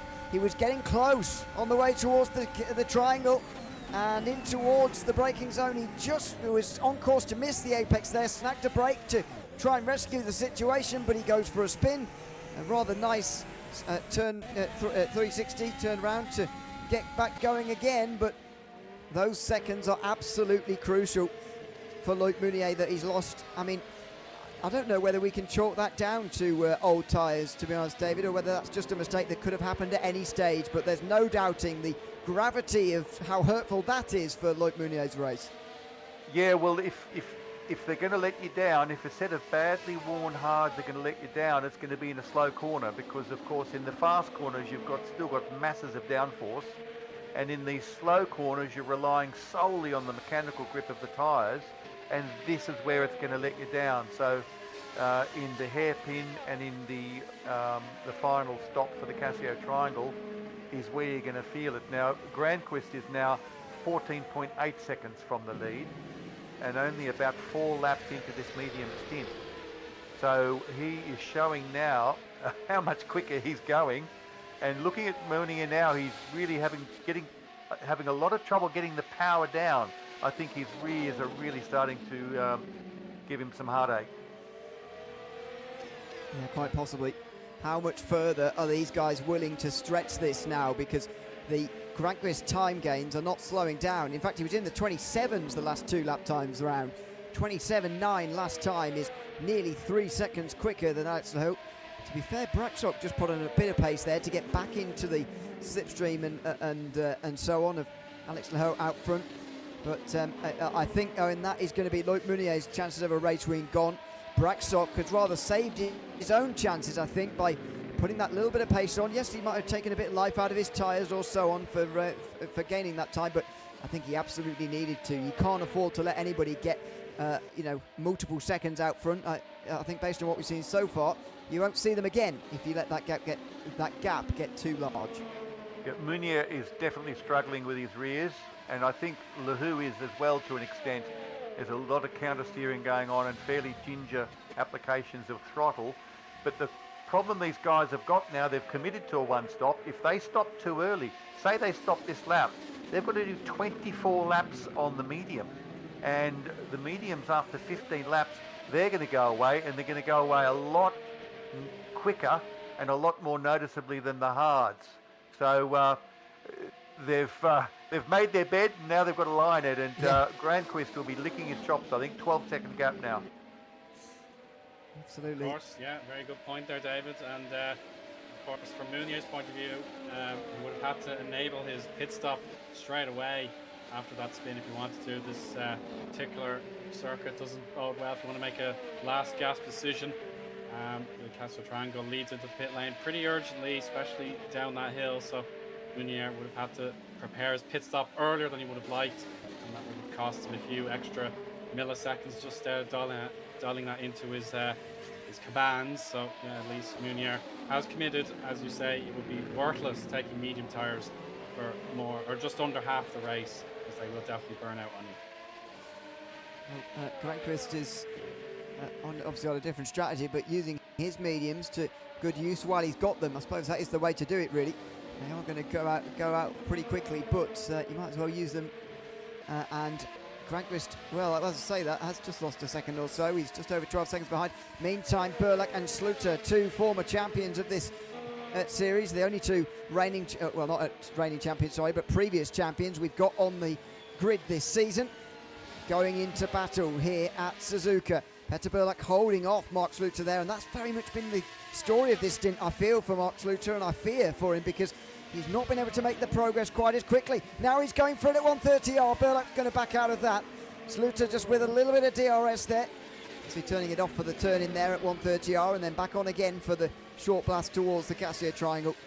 But he's not been making the progress quite as quickly. Now some of those one-stoppers, though, are going to react. Here comes Meunier, here comes Petter Burlak as well. We are 23 laps from the finish of this race, so 30 laps completed on those hards. Well, Loic Meunier, 23 laps on a set of medium tyres to the end here, David. I think that is his assignment to the finish of the Japanese Grand Prix. And both Sluter and Granquist are ahead of him on track already. They've obviously got to stop again, but they are ahead by more than 10 seconds, so they've got to find another 10, not between now and the pit stop, but between now and the finish. And as we touched on before, Meunier is going to have some pretty tired mediums over the last 5 laps of this race. So this is the stuff I get out of bed for, to watch this sort of stuff happen. Yeah, it's very exciting to watch it play out at the very end of the day. Two different tyre compounds effectively in play here. The soft tyre's not really involved, although we do have 3 compounds in this series, both being used in different ways with different amounts of pit stops over the course of the 53 laps. It's a strategical Japanese Grand Prix this time round. It's not overtakes for the lead every lap or so on. It's a little bit more tactical, slower burn than that, but it's going to come to a real crescendo at the finish in 22 laps time now, as the leading two make their way through the S's one more time. I do wonder how long they're actually going to leave this, Lehoux and Brakshock, in terms of that undercut for Meunier. If they were on the same strategy and we're all agreed that those 3 are on the one stop, then Meunier's getting a bit of a head start here with an undercut. Yeah, indeed. And the other point is, Emma and MV Conquest both knew to pit at the exact same lap with their 2 cars, so they're both comfortable and they're able to go to the end. But if Janos Brakshock can predict when Alex Lehoux will pit, then he could make his move or stay out on track. It's a bit of pressure on Lehoux shoulders here, Ewan, in my opinion. Well, Thomas, it's gone off. Uh-oh. Murno off after Degner 1. Oh gosh, yeah, he's just on the map there. He's come to a stop. Oh no, that's a real shame for Lucas Murno. Slightly wide, he tries to brake on the rumble strip and bang into the wall. He's got all 4 wheels still attached at least, but he doesn't have a rear wing. But he's got a lot of steering lock as well to go straight, so he's got serious suspension damage. And he may decide that that's enough. Now, you might recall that we had to commit to memory Granquist's gap to the leader at lap 22, and it was 20 seconds. It's now 6, and he's Lehoux is pitted. Lehoux is pitted. Yeah, here we go. Yep, here we go then. Alex Lehoux into the pit lane, the winner of the Australian Grand Prix just a few weeks ago. Coming out now, there's Meunier. It's not taken many laps, but Loic Meunier has got an undercut on Lehoux, and he's now back with his compatriot. Well, there's, of course, a couple of extra laps on those tyres in terms of tyre life. They won't be quite as strong, but the 2 Frenchmen are back together, and you get the feeling that even by leaving it 1 lap, Janos Brakshock is no longer going to be with these 2. Yeah, it's very unlikely now. He stayed out the extra lap, so he has to nail his in lap just to stay within contention.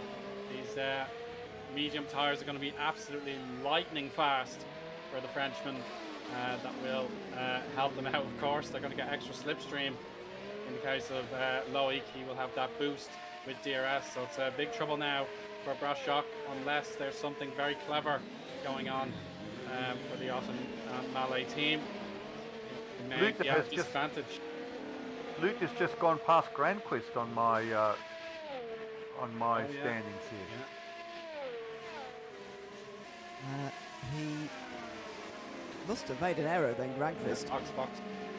And here comes Braxton. Yep, he is responding. Well, is that one like... Oh, and it's a front wing On the off wing. as well.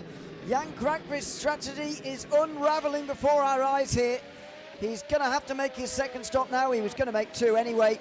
But the time he's lost here surely counts him out for the Japanese Grand Prix this afternoon. Let's see what happened. It's towards Spoon again.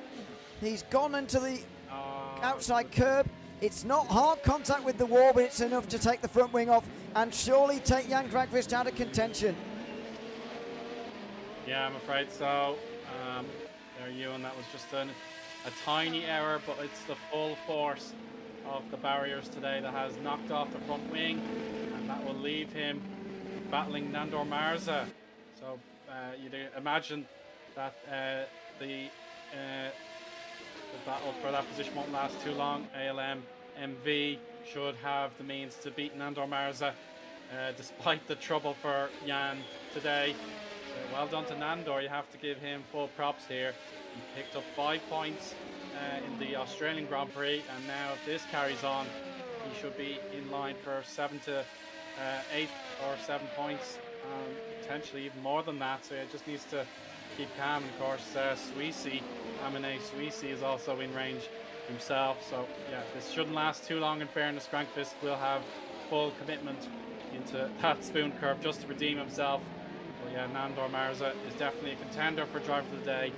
I know Lucas would have had that in a heartbeat if he just finished the race. I'm afraid poor old Lucas's luck remains very, very torrid. Yeah, indeed. Well, that's going to be the way of this season, unfortunately, for some.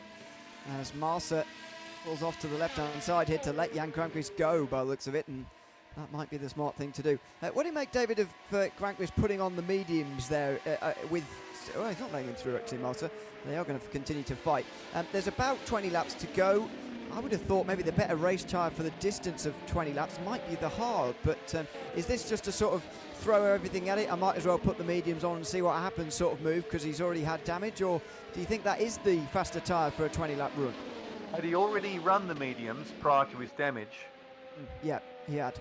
Yeah, I'd have gone the hards, because for the final 20 laps you can absolutely push the hards as much as your heart desires, and they will just take it. They can take higher temperatures, there's less deg, and I think over a 20-lap stint on low fuel, they're every bit as quick as the mediums, and you don't have to baby them. So, yeah, it's not what I would have chosen, but then again, this guy's a race-leading World Championship driver, so what do I know? Well, maybe you can make them work, but yeah, I probably would have gone with the hards as well, to be honest, but there you go. Mark Schluter continues to lead here, the reigning champion. Has to stop again. We know that because he's used 2 sets of hard tyres to this point. The fact that he's only just in front of these guys before making his stop is going to make it very difficult for him to get anywhere near a podium here, I think. Peter Burlak is going to be 5th place and probably for not much longer. Sorry, I think he will finish there rather. I think Schluter will get ahead of him again. But we'll have to see what happens a bit later. 17 to go when they get to the line again. Owen, remarkably, I think Jonas Braxton is back in here despite leaving it, in my opinion, 1 lap too long. He's caught up to the other 2 again, and I think he's showing some pace here that he's not shown us so far. And maybe he can unleash that in the final 15, 10 maybe laps to go on and win this race, maybe. Yeah, I suppose I make the point that trying to predict what the leader does could have been to his advantage, but by pitting earlier, that may have, or pitting later I should say, than Alex, means that yeah, he did have that early deficit, and he's making up pretty rapidly, it has to be said. 21.8 is much quicker in sector 1, and now he's gone pretty equal in pace here to Mounier and Allahu, trying to defend for all he's got now. It's an exemplary battle for position here. It could be for the win, depending on how Schluter will eventually relent and go into the box again. There's a look at the world champion having a few laps in the lead. Yeah, these FSR World Championship caliber cars are peaking at the right time as the fuel burns off, and Mounier is back into P2, which is likely to become first position again in a little while. It certainly is. Well, too far away. Schluter's at the stage with his strategy where he knows these guys are going to be quicker than him because he's now on fairly worn hards, but his next set of tyres, and these guys are on fresh mediums, his next set of tyres are going to be mediums, and these guys are going to be on very well worn mediums. But I don't know if he can find the 16 or 17 seconds he's going to need. But these guys on the mediums are going to find themselves struggling at the end. It's just unfortunate that Granquist had that mistake because he might have been the guy in the box seat to make the two-stop a real challenge to these guys. I think he was, absolutely. He went for 1 hard and 2 mediums. Schluter's gone for 2 hards and 1 medium, which is safer for the reasons we were describing earlier, but perhaps not race winning. Might be solid points though. That might be all Mark Schluter's really worried about at this stage of the season. He knows that 2 of these 3 drivers who are likely to finish on the podium tonight finished behind him at the Australian Grand Prix at the first round, and so he might come out of these first 2 rounds and say that's not a bad job, but I do have a fight on my hands this season, that is for sure. These guys last season, I mentioned Jonas Praksok was 3rd place in the championship, tied with Sander Callas, but as far as Meunier and Leheux are concerned, they weren't full season entries, and in being here all too often, that has really given us sort of an unknown quantity really heading into the 2026 season. Some other contenders who we're not quite used to seeing in this championship suddenly at the front and hoisted into potentially a World Championship winning position. 15 laps to go at the end of this one, Owen, and I think we've got quite an important battle coming up. Mark Schluter only just in front of Loic Meunier here. Might try and slow down these 3 as much as he can before he comes into pit for those mediums and try and catch them up all over again in that very short time frame to the end. Yeah, we didn't have the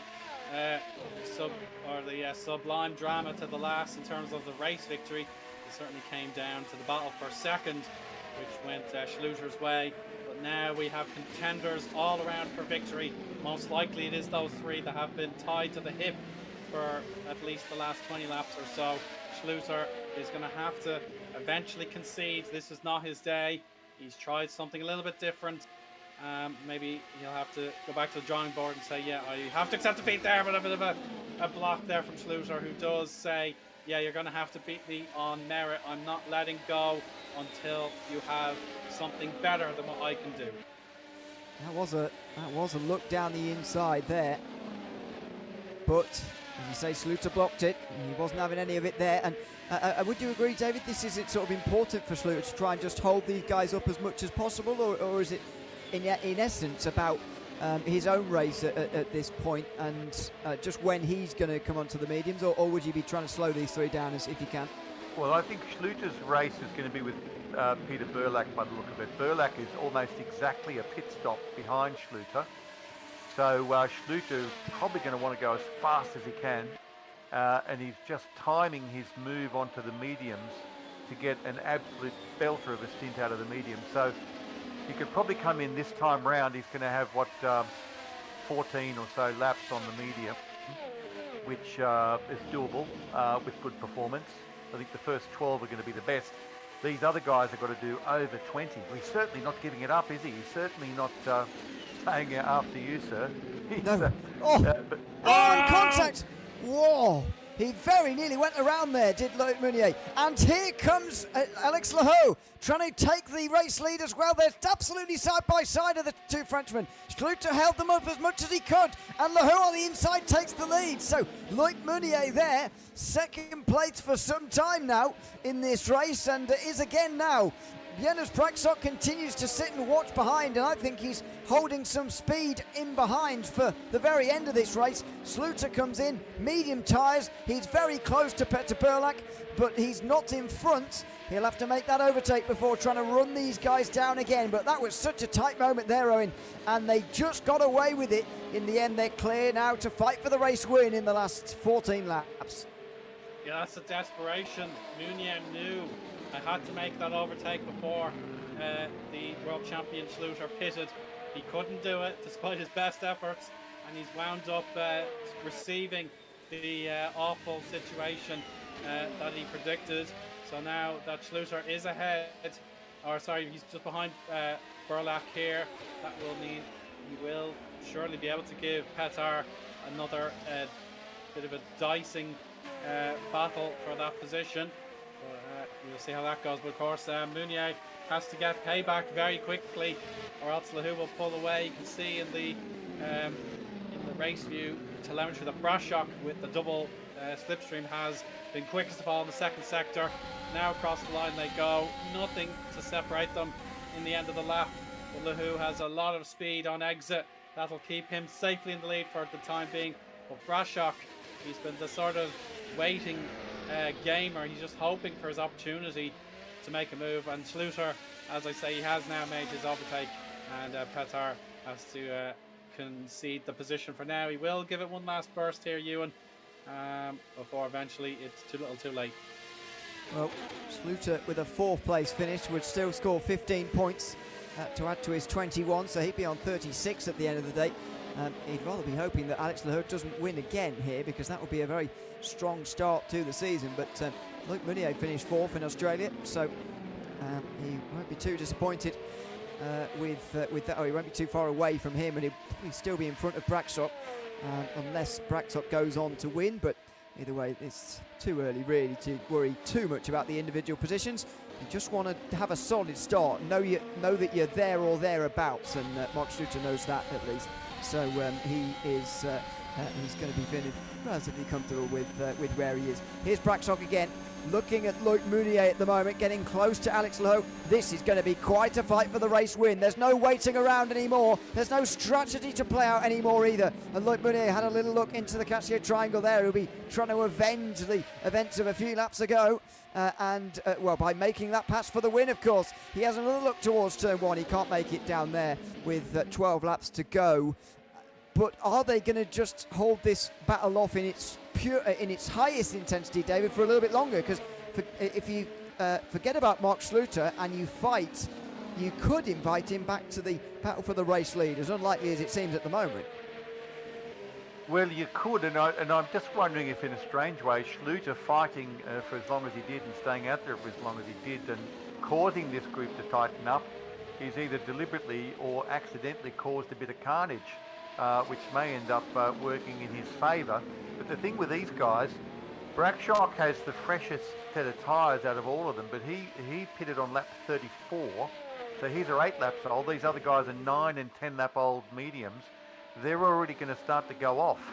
So it's going to be a real balancing act who can continue to go safely and quickly on the worn mediums. And I'm expecting Schluter to be absolutely flying because he's on brand new mediums, but he's not going to make up 17 seconds, is he, in 15 laps, 14 laps? Well, yeah, it's 16 in 11 now, so that's okay. not, that's not much of an easier equation, is it? Either? Yeah, no, not at all. So, well, we'll keep an eye on it. I mean, it was 1.7 seconds he gained last time, but the new tyre gain will be higher than or better than the gain in 10 laps. So let's wait and see. I mean, if he continues at 1.7 a lap, then he will get hit. But that's quite an ask to continue on at that rate. He just set the purple lap though. It's a 1:27.2, and that's more than 2 seconds quicker than these three. So this is what I mean really about the battling. If they fight, I think they definitely let Schluter back into this unless he makes a mistake. This is why I think Jonas Braxok is, if he is holding something back, I think he needs to go on and use it now, because I think he is perhaps quicker than he's letting on at the moment. I think he's got the look of a driver, or trying to present the look of a driver who's barely hanging on in third place to these two Frenchmen who are fighting out front. But I think he's quicker than them at the moment, or at least showed that he can be. He's had a couple of gaps open in front of him in this race at 2 moments in here, and he's been able to close on the 2 of them both times without any DRS help. So I think he's faster than he's letting on here. And if Alex Lahu out front gets a bit of a gap and he's forced to fight with Mounier for second, then neither Mounier or Braxok are going to win the race. And second of all, if Schluter catches up, then anything can happen, because he'd be first in the firing line, Braxok. So I think he needs to be the next one to make a move here, but it's Meunier looking most threatening with 10 laps to go. Yeah, I suppose your point there, Ewan. Just go back to Janos. He was often the bridesmaid last season. Got the 4 podiums before he finally broke through the glass ceiling to win. So I suppose it is kind of his style. Sometimes he does try and take a risk to go for the win, and then he is beaten by a better driver on the day. But I think this is true to his character for now. Maybe with 5 laps to go or less, then that'll be his opportunity to make some moves. But yeah, I think he is just willing to wait. He knows what it's like to lose good results. He doesn't want this one to be lost. But maybe if Schluter can get to about 10 seconds behind, by let's say 6 to go, then yeah, he would have to put something to rest and just go for it. But yeah, I think, in my opinion, Janos is going to not take your advice until the very end. Yeah, well, I'm not advising he takes my advice at all, but there you go. We'll see how he plays it. He's playing it cool for now. He's not, and that's a mistake from Meunier. That was not quite the line through Spoon Curve, and Braxock has barely ever been closer. Now, does he want to go for the problem when you're in third in a group of 3 like this is that a fight for second could well shoot both participants in the foot. On this occasion, he doesn't go for into the Cashew Triangle, and actually Meunier broke very late there, coming into the final chicane, which just allowed him to see off the attack, and who's not that far in front, and now Braxock's not quite as close as he was before. But the tactics here, the mind games here, still very, very interesting. Still, we're not seeing, David, the all-out sort of positional changes every lap for the lead that maybe you'd expect. I mean, maybe we're not going to get that in this race, but boy, is it a nail-biter at the moment between these 3. Yeah, well, I'm with you. I think Braxock's, his car's got the body language of somebody who is not pushing really hard, and it's such a long stint on these mediums. I know I've said it before, but I think in the last 3 to 4 laps, out of these front 3, it's going to come down to who's got their tyres in the best condition, because when these start to go off the cliff, they really go off the cliff. So if somebody is managing to conserve them and has got, let's say 5% better tyre life at the front, they are going to have something in hand that the other guys haven't got. So that's what I think it's going to boil down to, who's got the best tyres over the last 3 laps, and with 8 laps to go. So there could be a little bit of cat and mouse, and then over the last 3 laps, using up the tyres that they've got left. See how they decide to finish up this Japanese Grand Prix. In what order are these 3 going to land? They've upped the pace a little bit actually in these last couple of laps. They were running in the 29s earlier, but I think maybe reacting to Mark Schluter, who's just done the best first sector of anybody last time around. I think they've upped the pace slightly as a result. They were all in the mid-28s that time as well.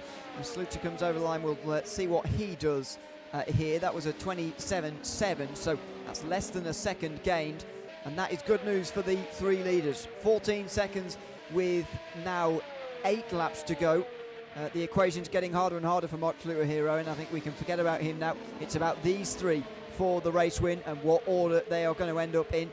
Are we seeing at the moment Meunier struggling to actually make an overtake here, or are we seeing those 2 behind biding their time perhaps to try and take the win late on? If it were up to me, I do think Meunier is struggling just a little bit to close in those final few hundreds that would help him get a side-by-side opportunity with Alex. He is very good under braking now that he has that mistake out of his system. You can sense, particularly the Castor Triangle, he's the bravest of the 3 on the brakes. That gives him the deficit he needs back on the Who before DRS is required again on the start-finish straight. So watch him again here now. He's going to get a bit closer this time, so that may keep him away, barreling into the back of the Who. But yeah, certainly previous laps I saw Meunier very late on the brakes, and that helped him out. I think Lahu was wise, and he made sure that he had the competition very close to him, so they couldn't try snaggle that gap. And see again now Meunier just unable to get side by side before they have to slow it down. Well, what do you reckon, David? Are we seeing a couple of guys right now struggling to actually make an overtake when they're properly trying to, or are they biding their time? I thought they were biding their time, but I am beginning to doubt myself. Well, the other, of course, wild card is push to pass, which we haven't talked about. The guys start the race with 100 seconds of push to pass boost available, which gives them an extra 80 horsepower. And with DRS and push to pass activated, your car is an absolute rocket ship. So are they saving it up? Is someone saving it up and saving their tyres? So I think it's a bit of a chess game. They're all running such similar pace. No one's trying anything desperate. And are they trying to outsave each other on tyres and then use everything they've got in the final 3 laps? So I think you're right about Schluter. Gap's still about 12 seconds. 6 odd laps to go. That's not going to happen. But he certainly had some fun on the fast tyres trying to chase him down. Oh, maybe he is just biding his time, because that was close, Mounier, down towards the final chicane. If that was the last lap, I would suggest he might have gone for a move. But it is not the last lap. There's 6 to go, including the one that they have just begun right now. DRS again for those 2 in behind, but again they bide their time. 10 seconds now in 6 laps for Schluter. The equation remains the same for him, really. He needs more than what he's getting. That was only a second, that lap time. He needs a little bit more than that. It's continuing to be a nail-biter here, Eoin, but they're starting to run out of time, especially Braxock, who's got to make 2 overtakes. One of these 2 has got to make a move some point very, very soon. Yeah, time will run out very quickly on Janos if he wants to claim his 2nd career win in a much earlier point in the season compared to the season finale at Mexico City. That will definitely change his fortunes, but to do it against 2 drivers with absolutely everything put into this race, that's almost impossible to do it one by one. You'll have to figure out a way that if Mounier is too far away from Lahou, that's how he's going to have to do it. I think it is out of his control a little bit. As you can see now, the gaps are about half a sec between the 2 of them before DRS is enabled here on the school straight, as this course can be split into an east and west section. But now Mounier, look at this overspeed through 130R. Ewan, this is absolutely exceptional. But again, it may just be the case where Lahou has better corner exit speed, and yeah, this could be similar enough. But again, just 0.4 of a second over the line, and that's going to completely shrink. And in towards turn 1, he does show the nose, but again, he doesn't dive down the inside. It's going to need to be brave. It's going to need to be on the brakes. And Mounier at the moment not able to make it. If he's not able to make this pass, don't forget Alex Lahou would take the first 2 races of this championship. We saw that last season in 2025, remember, when Mark Schluter won the Bahrain and Malaysian Grand Prix back-to-back. In the end, that was on his way to a World Championship. Well, it's too early to be thinking about that for Alex Lahou, but it would be a great start for him.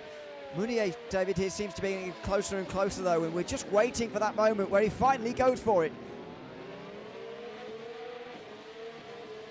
Yeah, let's see what Just watching these guys and just watching for somebody just making a little mistake on throttle, because I think we're at the witching hour now where these mediums are really beyond their normal envelope of use.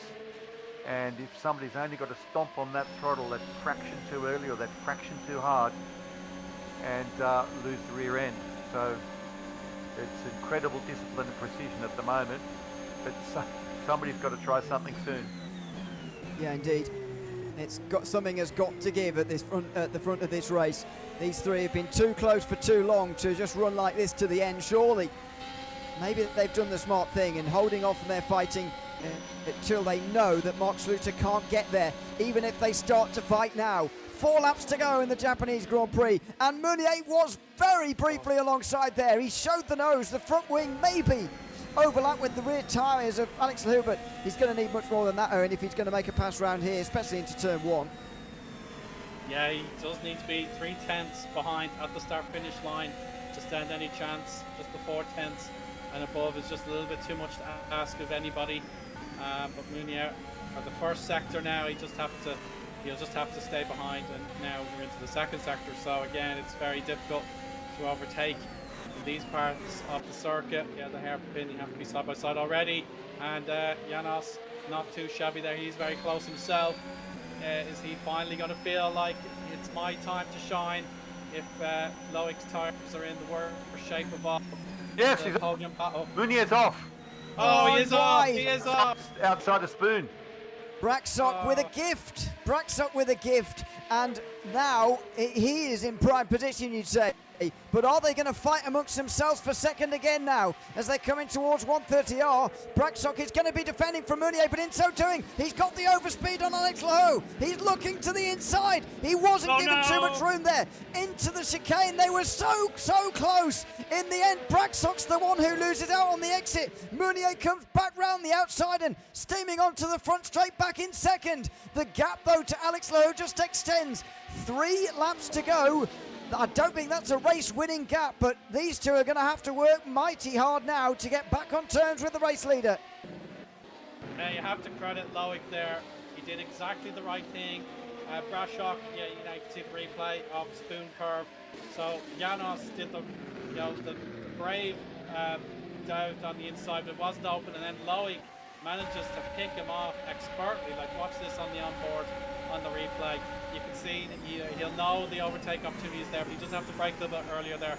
Does Bracksock, and then he uses all the available track to give the Hungarian a little nudge and say, yeah, I'm having this back. I will not make any more mistakes. I've made 2 today, and that's my limit. I cannot do any more of that. And exceptional stuff there. Very, very respectful driving as well. No, Loic had to use all of the available track just to stay within track limits. A bit of a bump and run there, but very, very impressive conduct between the 3 of them. Schluter probably still a little bit too far back though to make any impression, but now we're back to the same situation, Ewan, to go for race victory or race heartbreak. Well, it would be heartbreak for Alex Lahoe at this point, I feel, because he has been at the front of this race for some time now. 51 laps complete. He's not been leading all of them, but he has been leading at the latter portion of this final stint. Don't forget, when you look back to the Australian Grand Prix here, David, he was cruising at this stage in the race. He ended up winning by 13 seconds. In the end, less than half of that is going to cover the top 4 at the end of this race. Well, that's a very interesting comparison, isn't it? He's certainly not been able to cruise this time round. And that was a really spirited battle between Janos Bracksock and Loic Munier. It looked to me, with Munier's off at spoon, that he probably overheated his tyres a bit with that slide, and Bracksock was just going to gap him, but wow, did he fight back. And that was a very tough, but I think pretty fair side-by-side battle through the Casio Triangle. I don't think anyone can really complain about that. But is Bracksock, is he close enough now, lap 52, to have another attack on Munier? Well, I think he is, but they might well be gifting a win to Alex Lahoe at this stage if that is indeed what they decide to do. It might be happening anyway. Lahoe is putting on a bit of pace here. The gap growing to 3/4 of a second, a full second there. We'll see what the lap time is, but it looks like he's just turned it on here, and with the DRS he's going to be pegged back again. Munier taking the DRS right the way to 130R before taking it back off again in towards the Casio Triangle now, trying to make sure that Janos Bracksock doesn't have a chance to get past him before this final lap. He wants to be in prime position, in second position, coming on to the final lap here, but are either of them close enough? Will they exchange places in towards turn 1? They won't. The 3 of them stay as they are. Lahoe has got half a second going on to the final lap of the Japanese Grand Prix, and is that enough for him to hold on to the race victory here? He's been faultless in terms of his performance, keeping the car in a straight line. I know Jan Grankvist was the early leader from pole position. This is the very corner where it unravelled for Jan. Then he made that second mistake, and that proved extremely costly. There was a route back into the race for Grankvist, but it wasn't to be. So Lahoe has not made any errors so far. We just have to witness what he does for the half a lap to go. Bracksock into the hairpin, no chance to be honest here. He's just got to watch and wait to see what he can do. And yeah, it is one last opportunity as we go back on board with Janos. This is his final opportunity to do what Schluter did earlier, what Lahoe did earlier, and that's to overtake into 130R. An unbelievable prospect here, Ewan, to go for victory or to be accepting of a runners-up or third position trophy. Well, it looks like these three are going to finish on the podium, but in what order? The gap closing here. Alex Laho is being reeled in, but Meunier's too far back to make a move. He half defends. Oh, and he's wide, Laho. Wide into the final chicane. He's been faultless pretty much all race. He went slightly wide there, but he's going to hold on. He wins the Japanese Grand Prix in 2026, and he can be delighted with that start to the season. He wins 2 in 2 as the reigning champion. Mark Schluter, who did exactly this 1 year ago, finishes in 4th place behind them. Further down, there's positions being fought over 6th place here. I mean, Susi and Nando Massa both fighting for 6th. They're the final 2 here on the lead lap because Jan Grankvist has retired here very late on. I'm not sure whether he's going to be credited therefore with 8th place points or not, but he seemingly has retired very late here. Snowden and Tucson have finished a lap down already. These two are going to go side by side into 130. Oh, it's wow, so close to disaster, and there is disaster. Susi loses his front wing. They're both off the track. That one's going to be sorted in the stewards room later. They're not going to be best pleased with each other. Susi finishes 6th. Massa finishes in 7th place. But what a finale on that final lap. In the end, Alex Lowe able to hold on to victory. As we have a look at it, what happened to Jan Grankvist here, by the way. Oh, he spins into the wall and retires very late on through the S's in this race. He'll be very disappointed considering the pace that he was showing earlier. And there's the incident we just saw at the end. Late drama, great battles there on the final lap there, Owen. Oh, totally, Ewan. That was unbelievable, breathtaking stuff. But yeah, definitely the debates will be had in the stewards room here. Amir will say, my front wing was taken off. How I meant to slow down for hard braking points with grass in my tyres. And of course, Andor will say, I wasn't able to take the corner because Amir was blocking me. So that is one that will be dealt with very, very, precisely to make sure the correct result is awarded there. But here, poor old Jan, it's just not been his day. The dream of securing a victory from pole position has been well and truly diminished, and yeah, that's how tricky Suzuka can be. It's taken more than half the grid. I know Jan has completed more than 90% distance, so that'll go down to the rule book, but yeah, to have 50% of our entrants retire quite convincingly is telling of just how difficult it is to race a World Championship caliber car. Oh, it certainly is. That is for sure. And in the end, Alex Laho is the one who takes the victory tonight. A very, very great defensive drive, I think you'd say.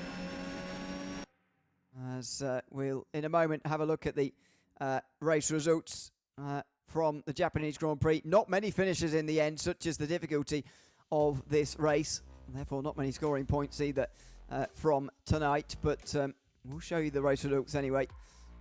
Here from Japan, they'll be on their way in a moment, but they're not loading for the moment. I'm not sure. Yeah, here we go. Right. Well, this is after it says 47 laps, but I think the order isn't quite correct, is it? This is about 6 laps outdated. So anyway, we know who the first few are anyway, and I would chat to them and bring them in and save the results for later and make this part less awkward, but they're not there waiting yet. But anyway. I've given them a message to join Okay. the voice chat. No, thanks very much. David, your thoughts on that battle towards the end there between those three? I mean, thoroughly entertaining. Well, very close, and as we kind of predicted, it lit up over the last 3 to 4 laps with an incredible move, an incredible fight and spirited defence for second place between Brackshock and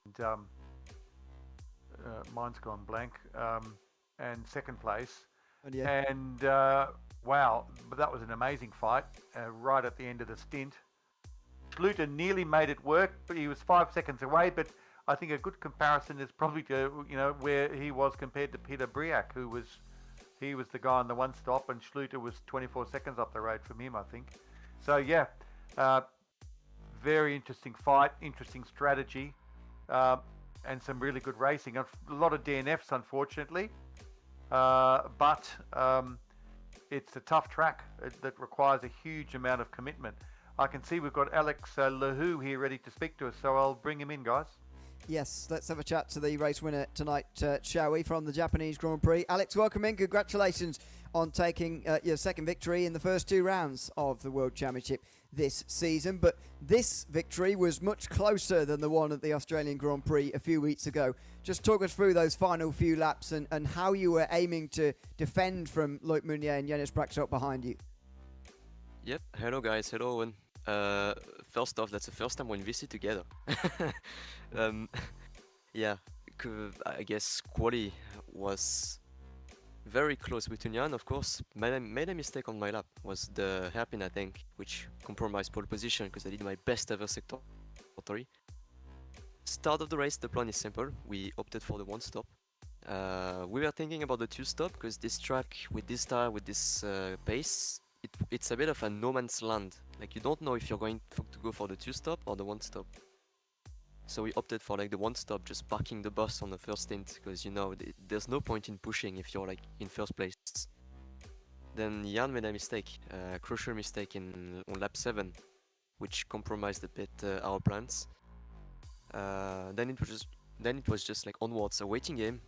It was really just a waiting game, waiting for the lap countdown to go down. Waiting for the strats, like what are they gonna do? Janos pitted very late. I pitted early to avoid, crashing myself because the car was really. I made a mistake with the front wing setting. I put too much, so the car was very twitchy towards the end. The rear was all over the place, so I decided to play it safe and just like under push the medium like crazy. Since I knew Loic would come back with the undercut, I used him as a shield, really. DRS shield, because I know that Janos would have pretty much, I guess, pulled away. He had excellent pace. But really, rocket ship, he's very fast, congrats. But yeah, that's pretty much it. That's just a waiting game. The whole race was a waiting game. Yeah, until the final laps. Yeah, we definitely felt that from the commentary box as well. A tense race, really, rather than lots of overtakes. You must be so pleased with the way this season has started, though, in the World Championship. You won at Australia by, as I mentioned, a much bigger margin than here. But just tell us how you're feeling after the first 2 rounds. To have won both, that's got to exceed your expectations.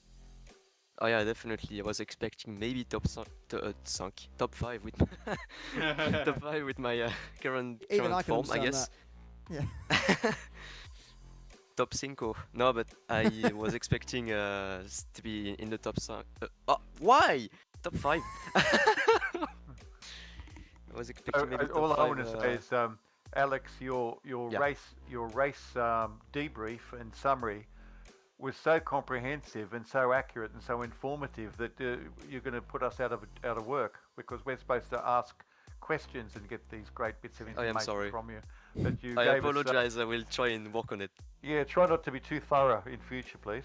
No, excellent. It was an excellent review and answered all our questions. But yeah, congrats on a great drive. And it did look like Janos had the pace to challenge there, but you worked very well tactically there with your barrier behind you. Yeah, my human shield, basically. Pretty much. It was. Again, I mean, it was fun. You had to play it smart, basically, to win. I know Loic had short tires at the end. He had 3 laps deficit, I think, like 2-3 lap difference on tires. So I knew he was gonna die towards the end because the mediums were very fragile. So him being ahead wouldn't make sense. So I stayed ahead because I had a bit more pace because the tires were in better shape. Janos pitted 1 lap after me, so he had the overcut. He had the pace, that's what I'm gonna say. That's it. I'm done. Yeah. Fantastic. Well, congrats. Thanks for chatting to us, Alex, and congratulations again on the win tonight. We look forward to seeing you in a few weeks at Bahrain. I'll bring Loic in. Yes, Thank you very much. Alex Lahou, the winner tonight from Japan, and we now can chat to Loic Meunier as well. Loic, welcome in. Good to have you with us. Second place finish for yourself tonight, having to hold off Yannis Braxot throughout much of that, certainly latter portion of the race. How are you feeling? How do you sum up your run tonight to second place? Thanks. Decent recovery, considering I made quite a costful mistake in the middle, losing it in the chicane, and I could have definitely ended my shot at the win tonight. But good undercuts. This one was really strong. Got me back with my teammates, and we worked out a way to protect our positions for the rest of the race. I've had a situation in the past with Alex where this kind of scenario didn't go really well in a catastrophic manner, but tonight we proved that we grew much better out of it. It was in FSR2. It was a certain race in Monza in the Pro Division a couple years back. Still want to put jokes on every now and again, but now we overcome that. Was brilliant between us, and I'm glad he wins tonight. He earns it more than me.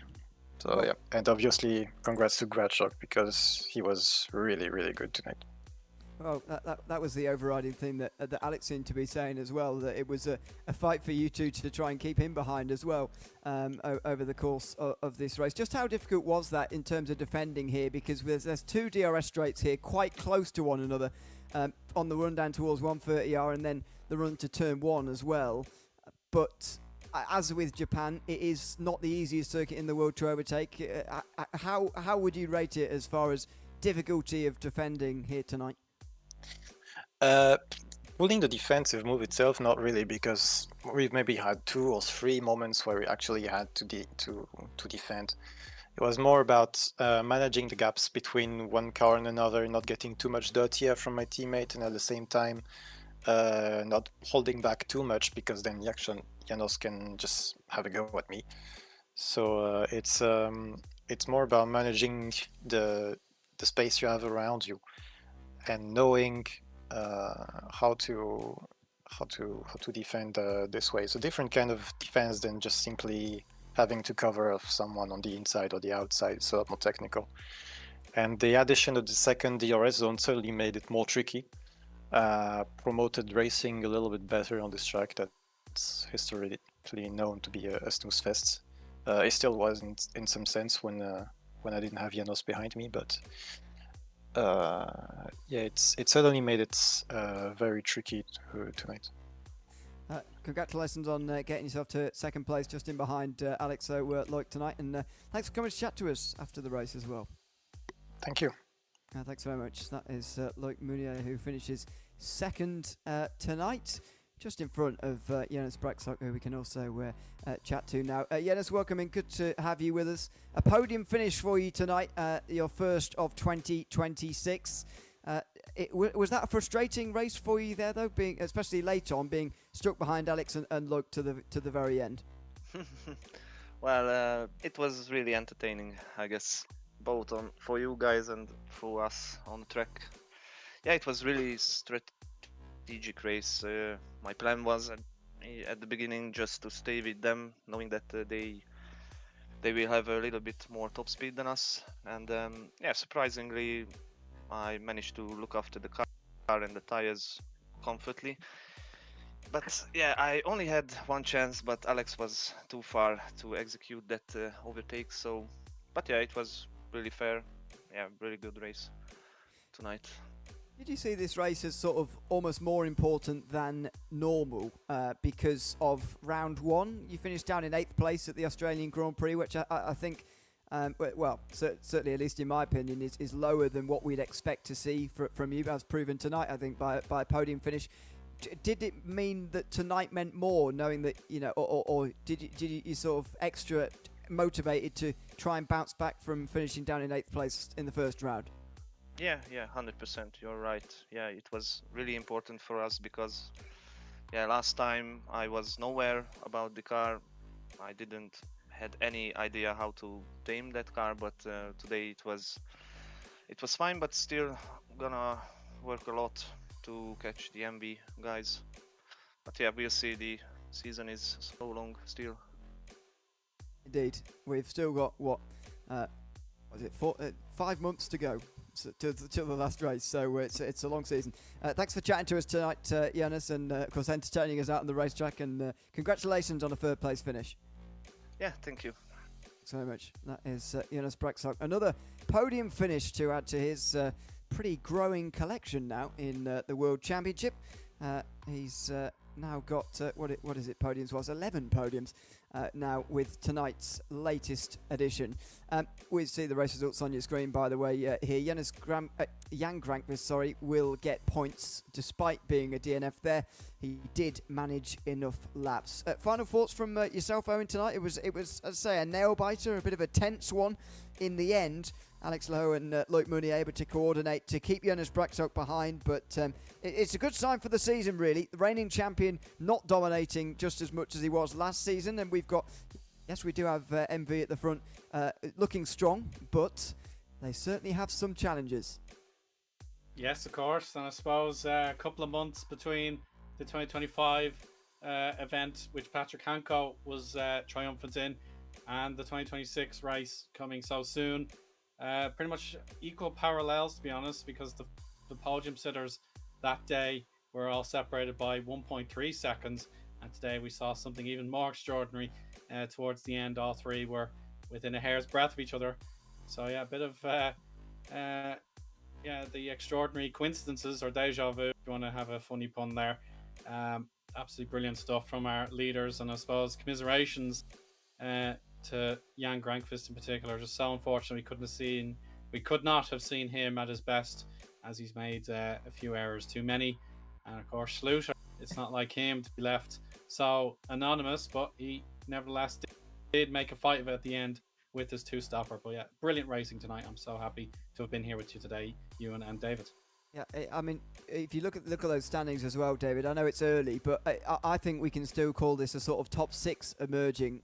Maybe Petter Burlak is not quite on vintage form just yet, but he might well be able to find it. But, you know, even you look down the field, away from those three who were at the front, you see Mark Schluter, and we now know, of course, that he can win a title and he can be competitive over a long season. Jan Grankvist was quick in parts tonight, and if he can string a race together, then he's going to be reckoned with. And as I say, Petter Burlak could find some vintage form and get involved as well. I'm still saying that, you know, we've got a big six out front, if you like, as shown by this championship, really, even if it is only after 2 rounds.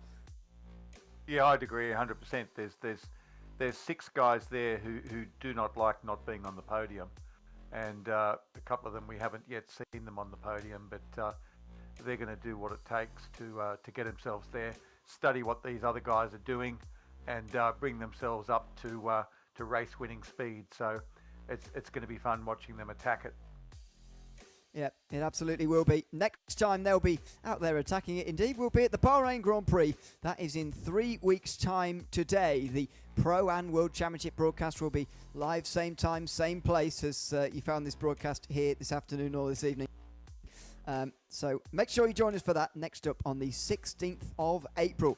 Before then, we get our first community vote race. If you are in the Discord and planning on voting, then make sure you keep your eyes out for that, because it won't be too far away before votes open for round number 4, and then not long after for round 6 and 7 as well. But that's it from us here at the Japanese Grand Prix in the Formula Sim Racing World Championship for 2026. A great first couple of rounds, both won by Alex Lahogue. Tonight, though, a very, very close finish with he and Loic Mounier and also Jonas Braxok as well. What are we going to see at the Bahrain Grand Prix? Make sure you join us in 3 weeks' time to find out. From myself, Ewan O'Leary, Owen Harmon and David O'Reilly in the commentary box, with Amir Oates behind the cameras of this broadcast tonight. It's goodbye from the Japanese Grand Prix, and we'll see you again in 3 weeks' time.